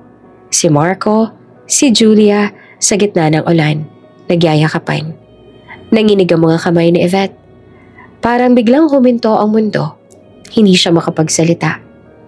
Pero ramdam niya ang pagguho ng lahat. Hindi totoo to. Bulong niya, ngunit habang tinitingnan niya ang bawat larawan, alam niyang hindi niya na kayang itanggi. Tumakbo siya palabas ng mansyon. Diretso sa hardin kung nasaan naroon si Marco. Marco! Sigaw niya na halos sumahagulgol. Paglingon ng lalaki, namutla ito na makita ang mga larawan sa kamay ni Yvette. Yvette, please, pakinggan mo muna ako. Pakinggan kita. Sigaw ni Yvette na luha ang galit. Niloko mo ko. Sa lahat ng babae, bakit siya pa? Julia, she is your... Pero bago pa niya matapos, lumapit si Marco at ang makaawa. Yvette, hindi mo naiintindihan. Tama na. Sigaw ng babae. Hindi ko na kaya. Wala na, Marco. Wala na tayong dalawa. Iniwan siya ni Yvette sa gitna ng hardin. Sugatan, tulala at puno ng pagsisisi. Kinabukasan kumalat ang mga larawan sa loob ng pamilya. Si Andrea mismo ay nagpakalat nito. Kunwari nag-aalala. Hindi ko alam kung paano ko sasabihin pero Baka dapat niyo pong malaman, Mama. Sabi niya na kunwari mahinahon. Ipinakita niya ang mga retrato sa mga magulang ni Marco, sina Don Emilio at Doña Teresa. Nanlaki ang mga mata ng Doña, halos mabitawan ng baso. Ano? Anong ibig sabihin nito? Andrea, Ma, ayoko po sana magkomento. Pero mukhang may relasyon po sina Marco at Julia. Halos mapaupo naman si Don Emilio sa pagkagulat. Huwag mong sabihin na. Opo, patuloy pa ni Andrea. Yung dating kapatid niya. Kinahapunan, pinatawag ng mag-asawa sina Marco at Julia sa malaking sala. Tahimik ang paligid. Ramdam ni Julia ang bigat ng bawat hakbang. Alam na nila. Julia, sabi ng Donya na malamig ang tinig. Totoo bang sinasabi nila? Hindi naman agad nakasagot si Julia. Hanggang sa tumulo ang luha niya tumango. Hindi ko ginusto, Ma. Sinubukan namin pigilan pero... Pero ano? Sigaw ni Don Emilio. Magkapatid kayo? Napatingin naman si Marco sa kanya. Hindi kami tunay na magkapatid. Alam niyo yan. Nalaman niyo rin nagkapalit kami noon. Pero lumaki kayo magkapatid. Giit ng Donya. Nanginginig ang emosyon. Hindi niyo ba naiisip ang kahihiyan? Tahimik si Marco. Ngunit nang makita niya nanginginig si Julia sa harap ng mga salita ng kanyang mga gulang, lumapit siya. Hinawakan ang kamay ng babae. Ma, Pa, alam kong mahirap tong tanggapin. Pero hindi naman to kasalanan. Hindi namin pinili ito. Pero totoo ang nararamdaman namin. Napatingin ang Donya sa mga mata ni Marco. Puno ng pag-ibig. Hindi kahalayan. Donya unti-unting napagtanto. Totoo nga, hindi to libog o kapusukan. Pag-ibig iyon, sa maling panahon lang. Pero bago pa man siya makapagsalita, bigla nang tumakbo palabas ang mansyon sa Julia. Umiiyak. Julia! Sigaw ni Marco, pero hindi na siya lumingon. Kinagabihan, umulan ng malakas. Habang naghahanap si Marco, halos mabaliw siya sa takot. Tinawagan niya lahat ng kaibigan, lahat ng kakilala, pero walang nakakaalam kung nasan pumunta si Julia. Hanggang sa isang staff sa resort ang nagsabi, Sir, si Julia umalis kanina. May dala siyang maliit na bag, papunta raw sa terminal. Agad siyang nagmaneho kahit gabi. Pagdating sa bus station, nakita niya si Julia. Nakaupo sa gilid, nakayuko. Hawak ang maliit na bag. Julia! Sigaw niya habang lumalapit. Nagulat naman ang babae. Agad na tumayo. Marco, huwag mo na akong sundan. Lalo lang tayong masasaktan. Hindi kita kayang iwan. Sabi niya na humahangos. Kung aalis ka, sasama ako. Hindi mo kailangang gawin to. Dito ang buhay mo. Andito ang pamilya mo. Sagot ni Julia. Nanginginig ang boses. Lumapit siya. Marahang hinawakan ang mukha nito. Wala na akong pamilya kung mawawala ka. Wala na akong buhay kung hindi ikaw ang kasama ko. Tumulo ang luha ni Julia. Bakit mo ba pinapahirapan ang sarili natin? Dahil mahal kita. Bulong ni Marco. Sabay yakap ng mahigpit. Kahit anong mangyari. Kahit saan ka magtago. Susundan kita.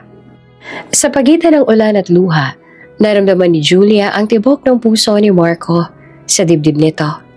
Totoo, matatag, at handang talikuran ng lahat. Kinabukasan, nagising ang pamilya Ebania sa balitang wala na si Marco. Naiwan na lang isang sulat. Ma, Pa, hindi ko ginustong saktan kayo. Pero ito lang ang paraan para mabuhay kami na hindi kailangang ikahiya ang pag-ibig namin. Patawad po. Pero ito ang pipiliin ko. Marco. Maagang umalis sina Marco at Julia. Sa gitna ng malamig na hangin ng umaga, sumakay sila sa bus patungong Baguio. Bitbit lamang ang ilang gamit at lakas ng loob. Habang umaandar ang sasakyan, paakyat ng bundok, tahimik lang silang magkahawa kamay. Tila ba sa bawat kembot ng gulong, unti-unti nilang iniwan ang mga sakit at sigawan ng Maynila. Dito, walang makakakilala sa atin. Bulong pa ni Marco. Habang pinagmamasa ng mga ulap na dumudungaw sa bintana. Ngumiti naman si Julia, mahina ngunit totoo. Sapat na nakasama kita. Pagdating nila sa Baguio, tumira sila sa isang maliit na bahay na inuupahan malapit sa gilid ng bundok. Tahimik, malamig at laging amoy pine tree. May maliit na hardin sa labas kung saan nagtatanim si Julia ng mga bulaklak. At tuwing umaga ay nagtitimpla siya ng kape habang si Marco naman ay nagpipinda ng mga disenyo para sa mga proyekto niya online. Para silang dalawang taong tumakas sa mundo at sa wakas ay nakahanap ng kapayapaan. Gabi-gabi sila naglalakad sa Session Road. Kumakain ng strawberry taho at nagtatawanan na parang walang naganap na bagyo sa kanilang nakaraan. Minsan, habang nakaupo sila sa terrace, biglang nagsalita si Julia. Marco, minsan naisip ko, baka isang araw, magising na lang ako na lahat pala to ay panaginip lang. Lumapit si Marco at hinawakan ng kanyang pisngi. Kung panaginip man to, sana wag na tayo magising. Ngunit gaya ng lahat ng tahimik na umaga, darating at darating ang unos. Isang araw habang nagluluto si Julia ng almusal, bigla na lang siya napaupo. Nabitawan niya ang kutsara at halos mawala ng hininga. Agad siyang sinalo ni Marco, natataranta. Julia? Julia, ano nangyayari sa'yo? Mahinang boses si Julia, nanginginig. Nahihilo ako, parang ang bigat ng dibdib ko. Agad siyang dinala ni Marco sa pinakamalapit na ospital sa lungsod. Habang nakahiga siya sa kama, malamig ang kanyang balat at maputla ang mukha. Nakatayo si Marco sa gilid ng kama. Hindi siya mapakali. Lumabas ang doktor matapos ang ilang oras. Mabigat ang mukha nito. Parang may pasa na balita. Mr. Ibanez, mahinang sabi ng doktor. May nakita po kaming abnormalidad sa dugo ni Miss Julia. Napatitig si Marco. Hindi siya makagalaw. Ano pong ibig niyo sabihin? May leukemia po siya. Parang tumigil ang mundo ni Marco. Lahat ng ingay sa paligid ay naglaho. At ang tanging naririnig niya na lang ngayon ay ang tibok ng puso niyang tila mababasag sa sakit. Hindi yun totoo. Ngunit totoo nga. At sa bawat araw na lumilipas, lalong humihina si Julia. Habang nasa ospital, madalas ay nakatanaw lang siya sa labas. Pinagmamasta ng mga ulap na dumaraan sa tuktok ng bundok. Isang gabi, habang tahimik silang magkasama, nagsalita siya. Marco, mahina niyang sabi. Kung sakali mang mawala ako, huwag mo sisisihin ang sarili mo. Agad siyang tinakpan ni Marco ng halik sa labi. Huwag mo sabihin yan, hindi ka mawawala. Gagaling ka, Julia. Gagawin ko ang lahat. Lumapit siya sa kama. Hinawakan ng kamay nito. Mahal kita, Julia. Sa lahat ng pagkakataon, ikaw ang pinili ko. At hindi ko na kayang mawala ka ulit. Ngumiti si Julia kahit nangihina. Ang tanga mo. Pero mahal din kita.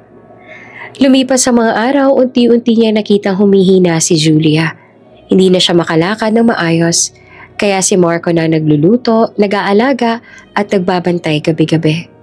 Kahit pagod, kahit walang tulog, kahit hindi na siya umaalis sa tabi nito.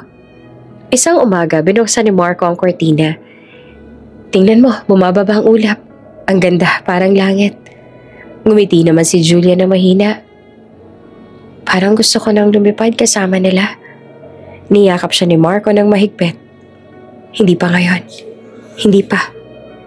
Ngunit sa kabila ng pag-asang yon, may takot na gumagapang sa puso niya. Tuwing gabi, habang tulog si Julia, umiiyak si Marco sa tabi ng kama. Paulit-ulit niyang sinasabi sa sarili, kaya pa natin to.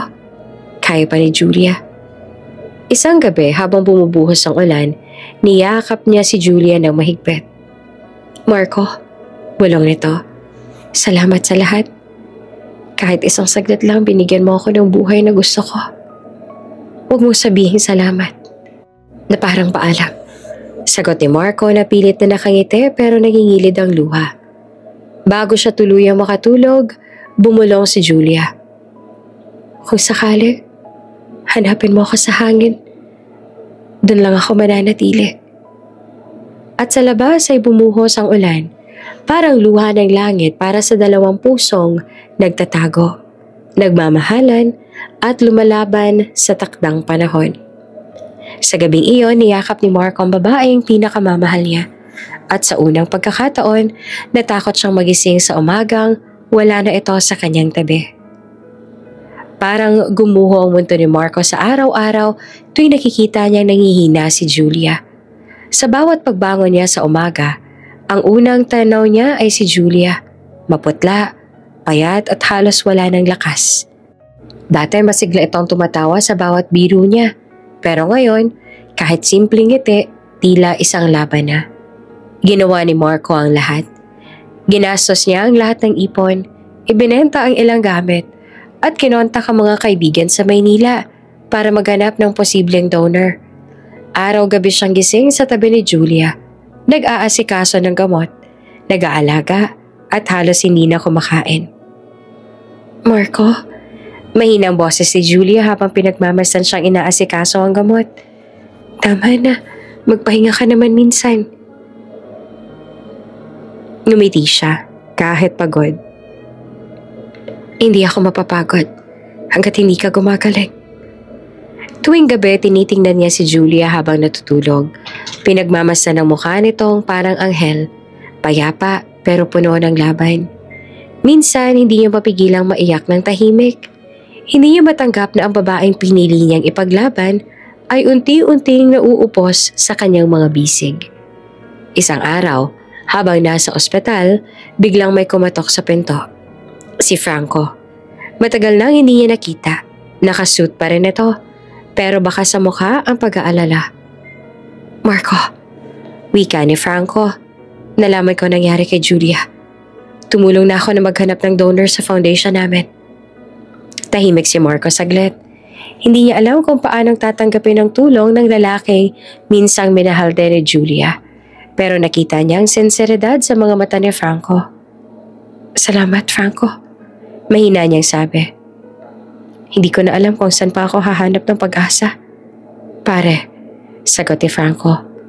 Hindi ko kayang panoorin si Julia na ganito.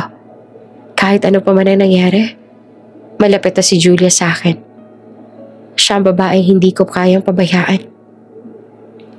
Mula noon, sabay na silang kumilos.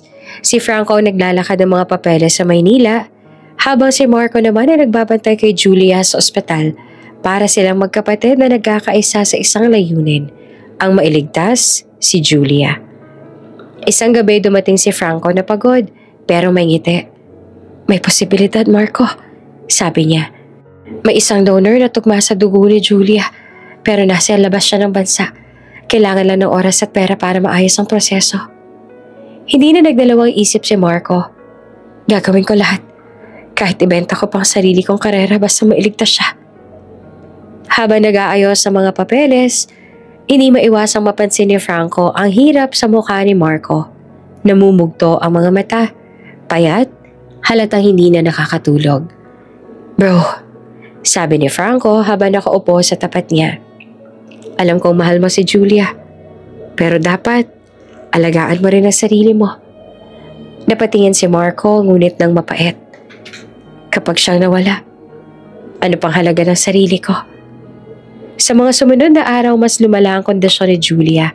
Madalas na siyang magising sa gitna ng gabi, hinihingal o di kaya'y nilalagnat. Kapag gising siya, lagi niyang hinihingi ang kamay ni Marco. Dito ka lang ha, hindi ako aalis. Sagot naman ni Marco, mahigpit ang kapit. Kahit saan tayo dadalhin ito, kasama mo ako. Dumating ang doktor makalipas ang ilang araw. Tahimik itong lumapit. Nagbukas ang folder at tumingin kay Marco at Franco. Ginagawa namin ang lahat, sabi niya. Pero kung mahimala lang sana. Tumigil ang oras. Ang salitang himala ay parang saksak sa puso ni Marco. Ibig bang sabihin, wala na silang magagawa? Paglabas ng doktor, tahimik lang si Marco sa gilid ng kama. Tumutulo ang luha niya kahit pilit niyang pinipigil. Lumapit si Franco at tinapik siya sa balikat. Hindi pa tapos ang laban, Marco, sabi ni Franco. Habang humihinga si Julia, may pag-asa. Ngumiti si Marco ng pilit. Sana nga, Franco. Sana nga. Kinagabihan, habang nakahiga si Julia, nagising siya at nakita si Marco na nakasubsob sa kamay niya. Marco, mahina niyang tawag. Agad siyang nag-angat ng ulo. Oh, gising ka na, okay ka lang ba? Ngumiti naman si Julia, kahit nangihina. Huwag ka na malungkot. Sabi ko naman sa'yo, diba? Kahit anong mangyari, mahal kita. Hindi na siya nakasagot. Tanging luha ang bumagsak sa pisngi niya habang niyayakap niya si Julia ng mahigpit.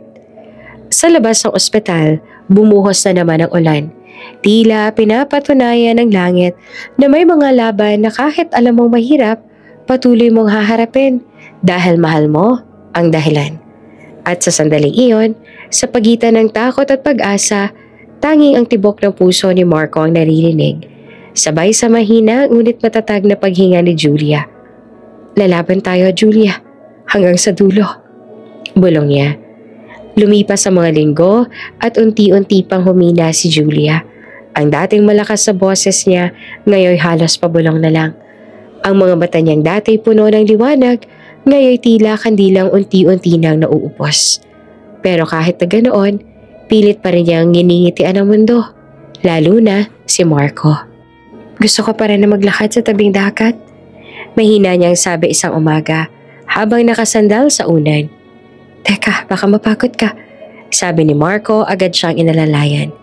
Hindi, kahit sandali lang. Gusto ko maramdaman yung hangin, yung dagat. At doon sa ilalim ng papalubog na araw, naglakad silang dalawa sa buhanginan. Dala ni Marco ang isang kumot at thermos ng mainit na tsaa, habang si Julia naman ay naka-jacket at may maliit na notebook sa kamay. Tahimik silang naglakad, pinagmamasa ng mga alon na tila sumasabay sa bawat tibok ng puso nila. Naalala mo, sabi ni Julia, nung bata pa tayo, palagi kong gustong abutin yung alon, pero lagi mo akong pinipigilan nun. Ngumiti naman si Marco. Kasi naman lagi kang padalos-dalos. Takot ako masaktan ka. Tumingin si Julia sa kanya, mata sa mata. Pero ngayon, hindi mo na ako mapipigilan. Gusto ko maramdaman lahat.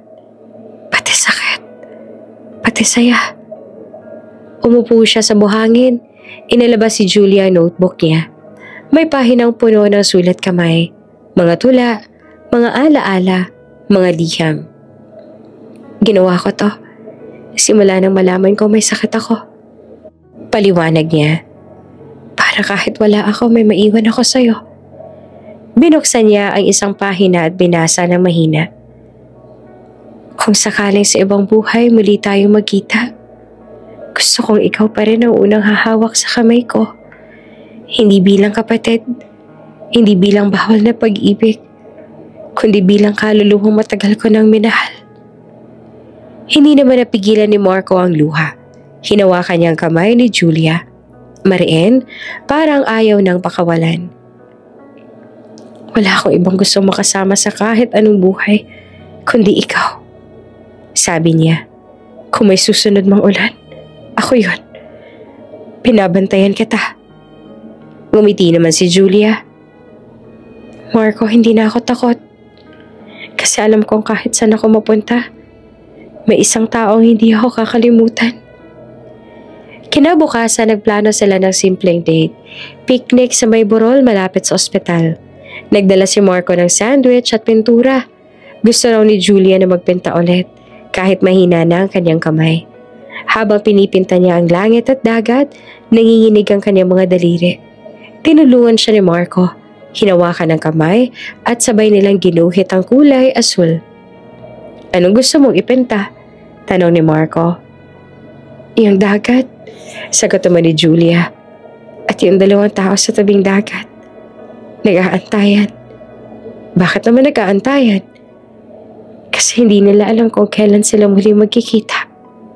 Pero umaasa pa rin. Tahimik silang pareho. Tanging ihip ng hangin at hampas ng alon ang naririnig. Pagkatapos ng ilang minuto, sumandal si Julia sa balikat ni Marco. Pagod na ako, Marco. Mahina niyang sabi. Pero masaya ako. Kahit saglit, naramdaman kong totoo yung pagmamahal. Hinalikan ni Marco ang noo niya. Hindi yan saglit, Julia. Habang buhay yun. Nang bumalik sila sa ospital, hawak pa rin ni Julia ang maliit na notebook. Kinagabihan, habang tulog si Marco sa tabi ng kama, bumangon siya ng dahan-dahan at isinulat ang huling pahina. Para kay Marco. Kung sakaling magising ka at wala na ako, huwag kang malungkot. Hindi ako nawala. Naging bahagi lang ako ng hangin, ng ulan, ng bawat alon na tatama sa'yo. Sa kabilang buhay, hanapin mo ako. Ako yung babaeng nakaupo sa batuhan. Ngumingiting parang unang araw ng tag-araw. Ang langit ay kulay kahel at ginto, tila nag-aalab sa dapit hapon. Sa silid ng ospital, pinapasok ng sinag ng araw ang bawat sulok. Nilalambingan ang maputlang mukha ni Julia. Nakaupo sa tabi niya si Marco. Hawak ang kanyang kamay habang nakatingin lang siya sa labas ng bintana. Sa langit na dati nilang pinapangarap abutin. Mahina ang halos boses ni Julia na halos pabulong. Ang ganda ng araw ngayon, sabi niya, may mahinhingiti. Oo, sagot naman ni Marco na pinipigilan ng luha. Parang kahapon lang, pinapanood natin yan sa tabing dagat. Tumango naman si Julia. Ngayon nang ulit ako nakaramdam ng ganitong katahimikan. Tahimik silang pareho. Ang tunog lang ng heart monitor at mainang ihip ng hangin mula sa bintana ang maririnig. Mula sa bulsa, inilabas si Marco ang maliit na pendant na ibinigay ni Julia noon. Isang kabibe na may laman na maliit nilang litrato noong bata pa sila. Naaalala mo pa ba to? Tanong ni Marco. Medyo garalgal ang boses. Ngumiti naman si Julia. Paano ko naman makakalimutan yan? Sabi ko pa nga sa'yo, diba? Kapag may dagat, may pangako. Hindi ko to tinanggal kahit kailan. Sabi niya sabay halik sa pendant. Kahit nung nawala ka, kahit nang akala ko hindi na kita makikita ulit. Mahinang tawa lang na isagot ni Julia. Marco, salamat ha. Para saan? Sa lahat. Sa pagmamahal mo. Sa pag-aalaga mo. Hindi ko man masabi lagi. Pero ikaw ang dahilan kung bakit ako lumaban. Bumigat ang dibdib ni Marco. Ramdam niyang lumalalim na ang bawat hininga ni Julia. Hinaplos niya ang buhok nito. Marahang idinampi ang noo sa noo. Julia, huwag mong sasabihin yan. Gagaling ka pa. Marami pa tayong gagawin. Di ba sabi mo, gusto mo pong makita yung sunset sa Baguio? Umiti si Julia. Nakapikit na. Nakikita ko na. Ngayon. Julia, huwag kang magsalita ng ganyan. Please. Nanginginig na ang tinig ni Marco. Marco. Mahina niyang wika. Kung may muling buhay, gusto kong ikaw pa rin ang una ko makita. Tumulo ang luha ni Marco. Hinawakan niyang mas mahigpit ang kamay ni Julia. Parang ayaw niya nang pakawalan. Sa bawat patak ng ulan, sabi niya, ako yun. Binabantayan kita. Tahimik si Julia na nakangiti. Ang swerte ko. Kasi ikaw ang minahal ko. Isang malalim na hinga pa at dahan-dahan na siyang pumikit. Julia. Tahimik. Julia. Muli niyang tawag. Nanginginig ang boses. Lumapit siya at tinampi ang tenga sa dibdib nito. Wala nang pintig ng puso. Julia! Sigaw ni Marco. Halos mabasag ang boses sa pag-iyak. Huwag mo akong iiwan. Huwag ngayon. Julia, please. Yumuko siya. Niyakap ang malamig na katawan ng babaeng minahal, higit pa sa sarili. Paulit-ulit niyang inuusal ang pangalan nito, habang ang luha niya ay bumabagsak sa mukha ni Julia. Bakit ngayon pa? Akala ko ba lalaban tayo hanggang dulo? Ngunit ang tanging sagot sa kanya ay katahimikan. Sa labas, unti-unting bumuhos ang ulan. Mabagal, marahan, parang nakikiramay ang langit. Ang bawat patak ay tila sumasabay sa pagtangis ni Marco. Lumuhod siya sa tabi ng kama. Hinawakan ang kamay ni Julia at dahan-dahan ipinatong ang pendant sa kanyang dibdib. "Hindi kita malilimutan," mahina niyang sabi. "Sa bawat ulan, sa bawat alon, sa bawat liwanag ng araw, ikaw pa rin ang dahilan." Matagal siyang nanatiling ganon. Tahimik, walang ibang maririnig kundi ang ulan at ang marahan niyang paghingi ng tawad sa tadhana. "Kung ganito man magtatapos ang pag-ibig natin," bulong niya, "mas pipiliin ko pa rin to. Kasi kahit sandali lang, naging akin ka." Lumipas ang ilang oras, huminto rin ang ulan. Sa kalangitan may bahagyang liwanag na sumilip. Tila isang paalala na sa kabila ng lahat ng sakit, may pag-ibig na mananatili. Dumating si Franco kinabukasan, dala ang bulaklak. Walang salitang lumabas sa kanyang bibig na makita ang katawan ni Julia. Lumapit siya kay Marco at tinapik ang balikat nito.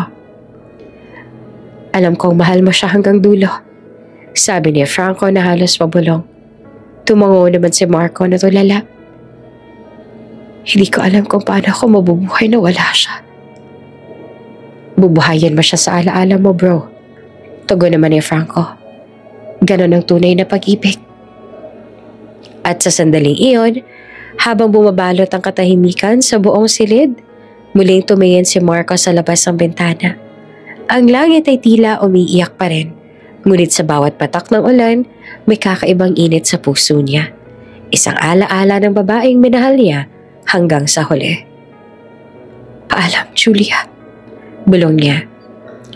"Hindi ito ang katapusan. Magkikita pa tayo sa kabilang buhay." Sa labas ng ospital huminto ang ulan at sa huling sandali ng dapit hapon, sumikat muli ang araw. Parang si Julia, nagbibigay ng liwanag kahit wala na. Tahimik ang dalampasigan ng araw na iyon. Ang langit ay kulay abo at ang hangin ay may dalang malamig na lungkot. Sa tabi ng dagat kung saan madalas maglakad noon si Julia, ngayon ay naroon ang kanyang huling hantungan. Isang puting kabaong, napapalibutan ng mga bulaklak na puti at asul, mga paboritong kulay niya. Naroon sina Aling Rosa, nakayakap sa rosaryo habang tahimik na umiiyak. Si Doña Teresa naman hindi makatingin kay Marco. Tila ba binubura ng konsensya ang mga nagawa niya. Nasa likod si Franco, nakayuko, hawak ang sombrero niya sa dibdib, habang si Andrea naman ay lumuluha. Paulit-ulit na binubulong, "Patawarin mo ako, Julia. Patawarin mo ako." Tahimik naman si Marco, nakatayo sa tapat ng puntod.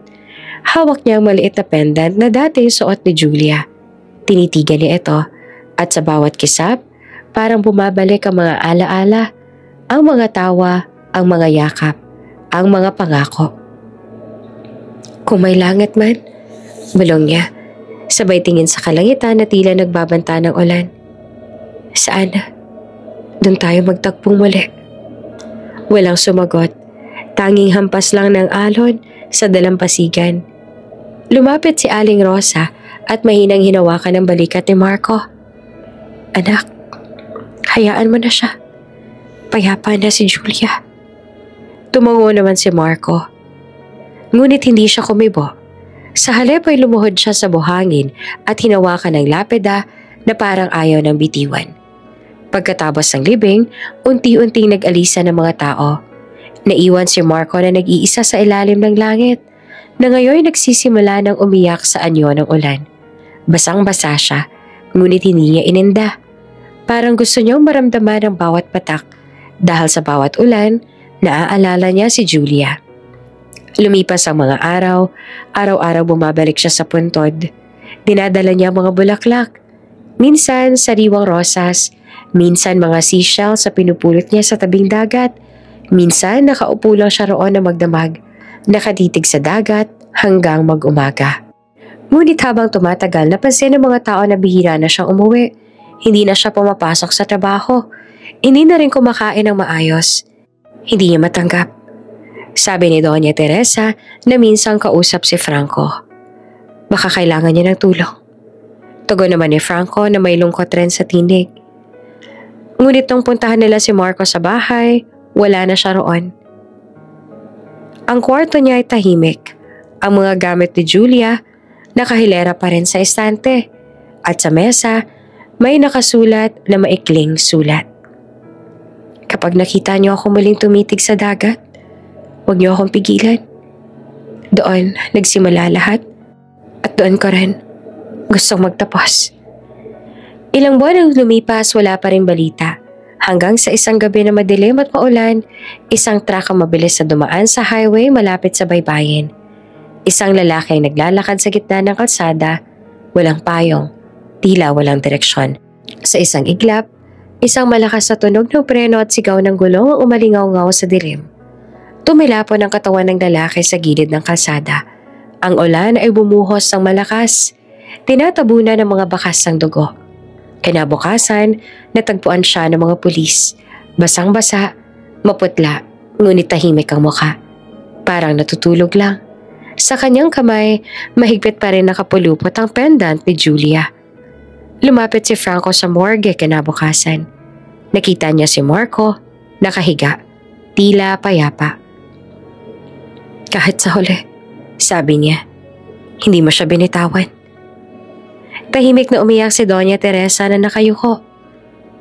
Hindi ko alam kung paano ko tutubusin ang mga kasalanan ko. Sumagot si Aling Rosa. Ang pagmamahal nila kahit bawal, mas totoo pa sa lahat. Ipinagdesisyon na lang ilibing si Marco sa tabi ni Julia. Magkatabi, sa parehong buhangin na minsan ay saksi ng kanilang mga tawa at pangarap. Habang inihimlay siya, biglang sumilip ang araw mula sa ulap. At ang hangin ay tila may dalang bulong. Marco, parang tinig ni Julia, mahinang lumilipad sa hangin. Salamat, natupad mo ang pangako.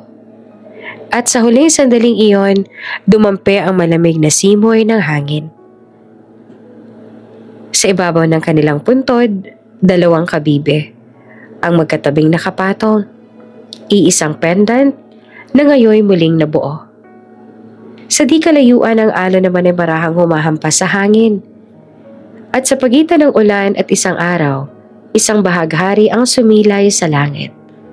Tila tanda ng pag-ibig na kahit matapos man ang lahat, hindi kailanman mawawala. Tahimik ang gabi sa dalampasigan. Walang ingay maliban sa banayad na hampas sa mga alon. At sa huni ng hangin na parang may dalang kwento ng mga alaala. Ang buwan ay bilog at maliwanag.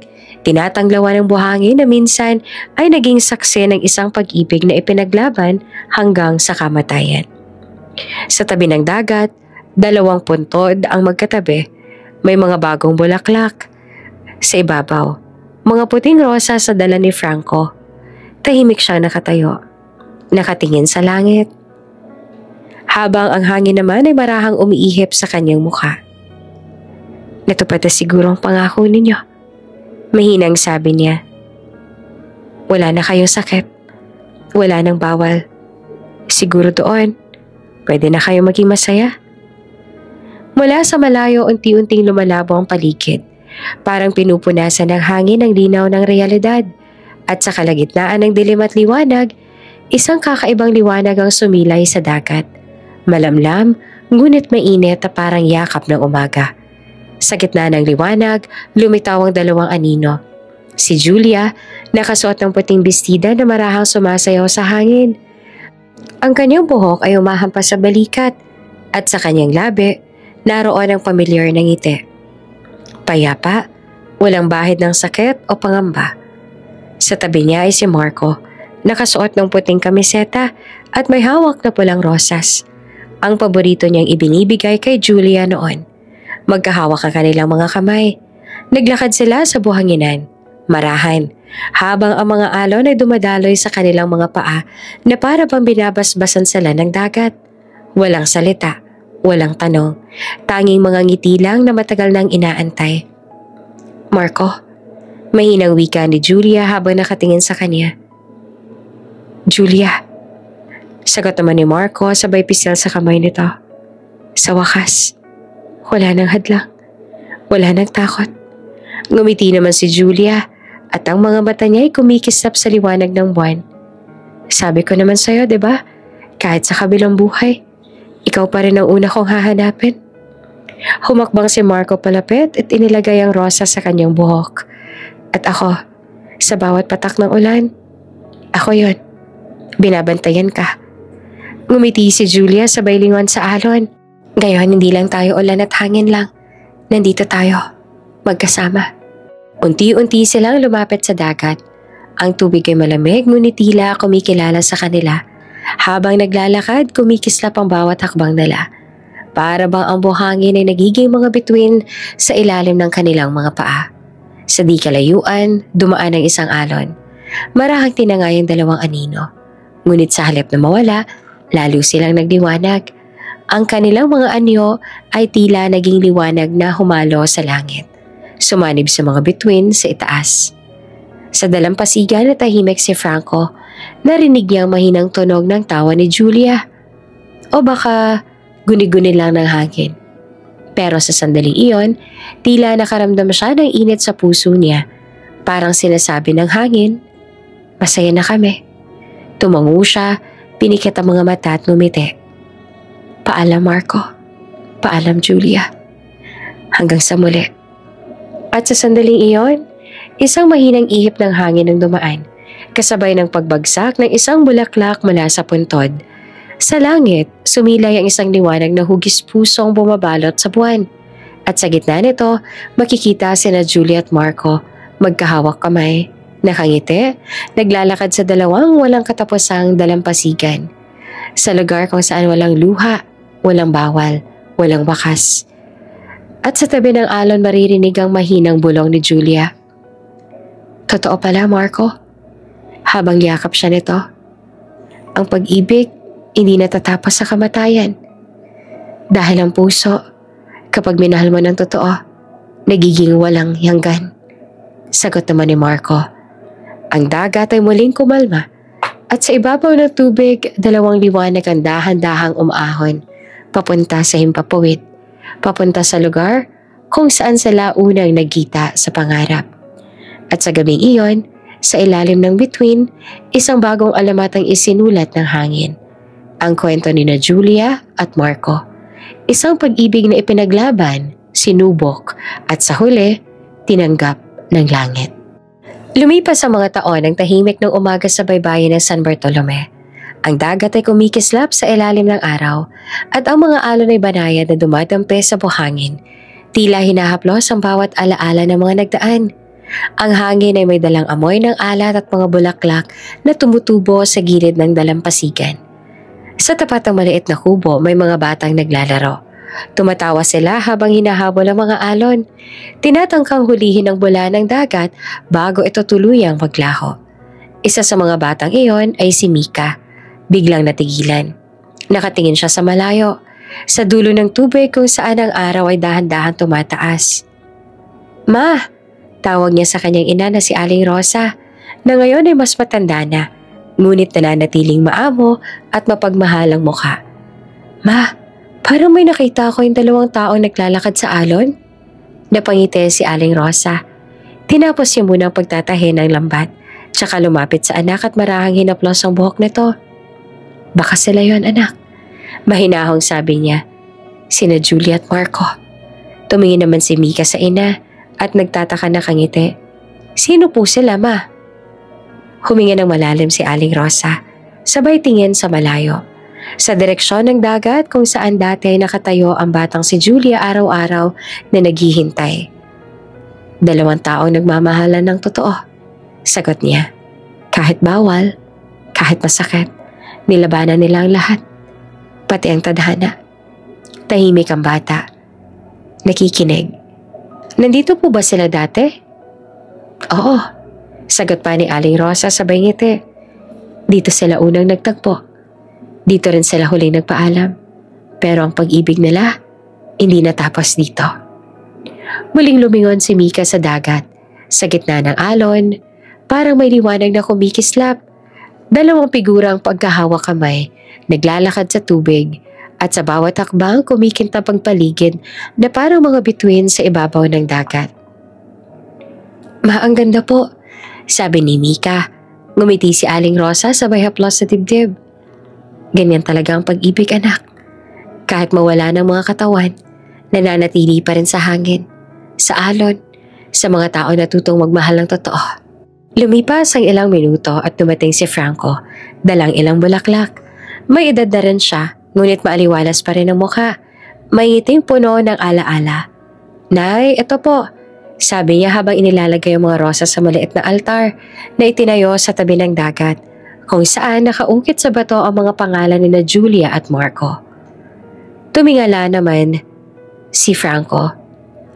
"Dito ko pa rin sila nararamdaman, ay Rosa. Parang bawat hampas ng alon ay boses nila." "Oo," sagot naman na matanda. "Dahil hindi sila kailanman nawala. Ang pag-ibig nila, naging bahagi na ng lugar na to. Sa bawat umaga, sa bawat patak ng ulan, sila yon." Tumango si Franco sabay ngiti. "Minsan nga naririnig ko pa ang tawa nila sa hangin. Parang naglalaro lang ulit sa tabing dagat." Napangiti si Aling Rosa, ngunit may bahid ng lungkot.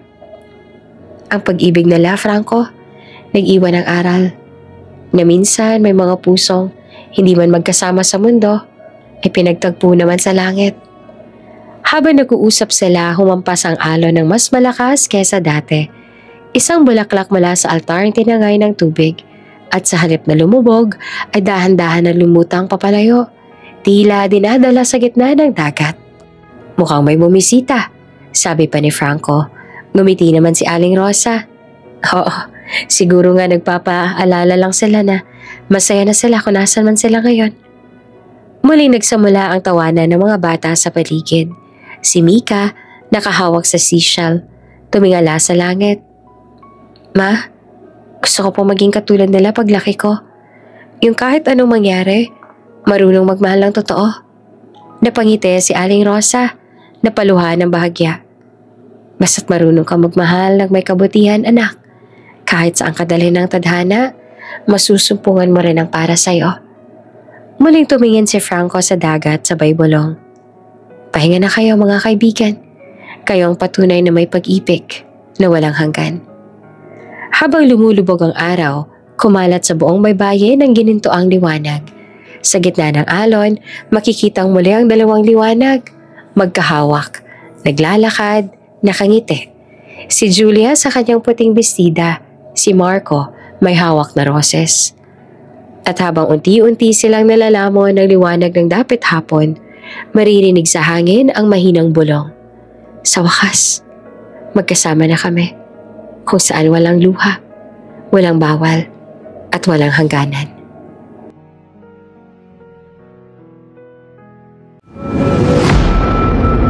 Kung bago ka pa lang sa channel na ito, Ate Jane TV, huwag kalimutang pindutin ang notification bell and subscribe button. Sana po hindi naman malaking abala sa inyo ang pagpindot ng subscribe button dahil ang kapalit po nito ay ang pagsuporta para makapag-produce ng mga libreng stories sa mga channels ni Ate Jane. Maraming salamat!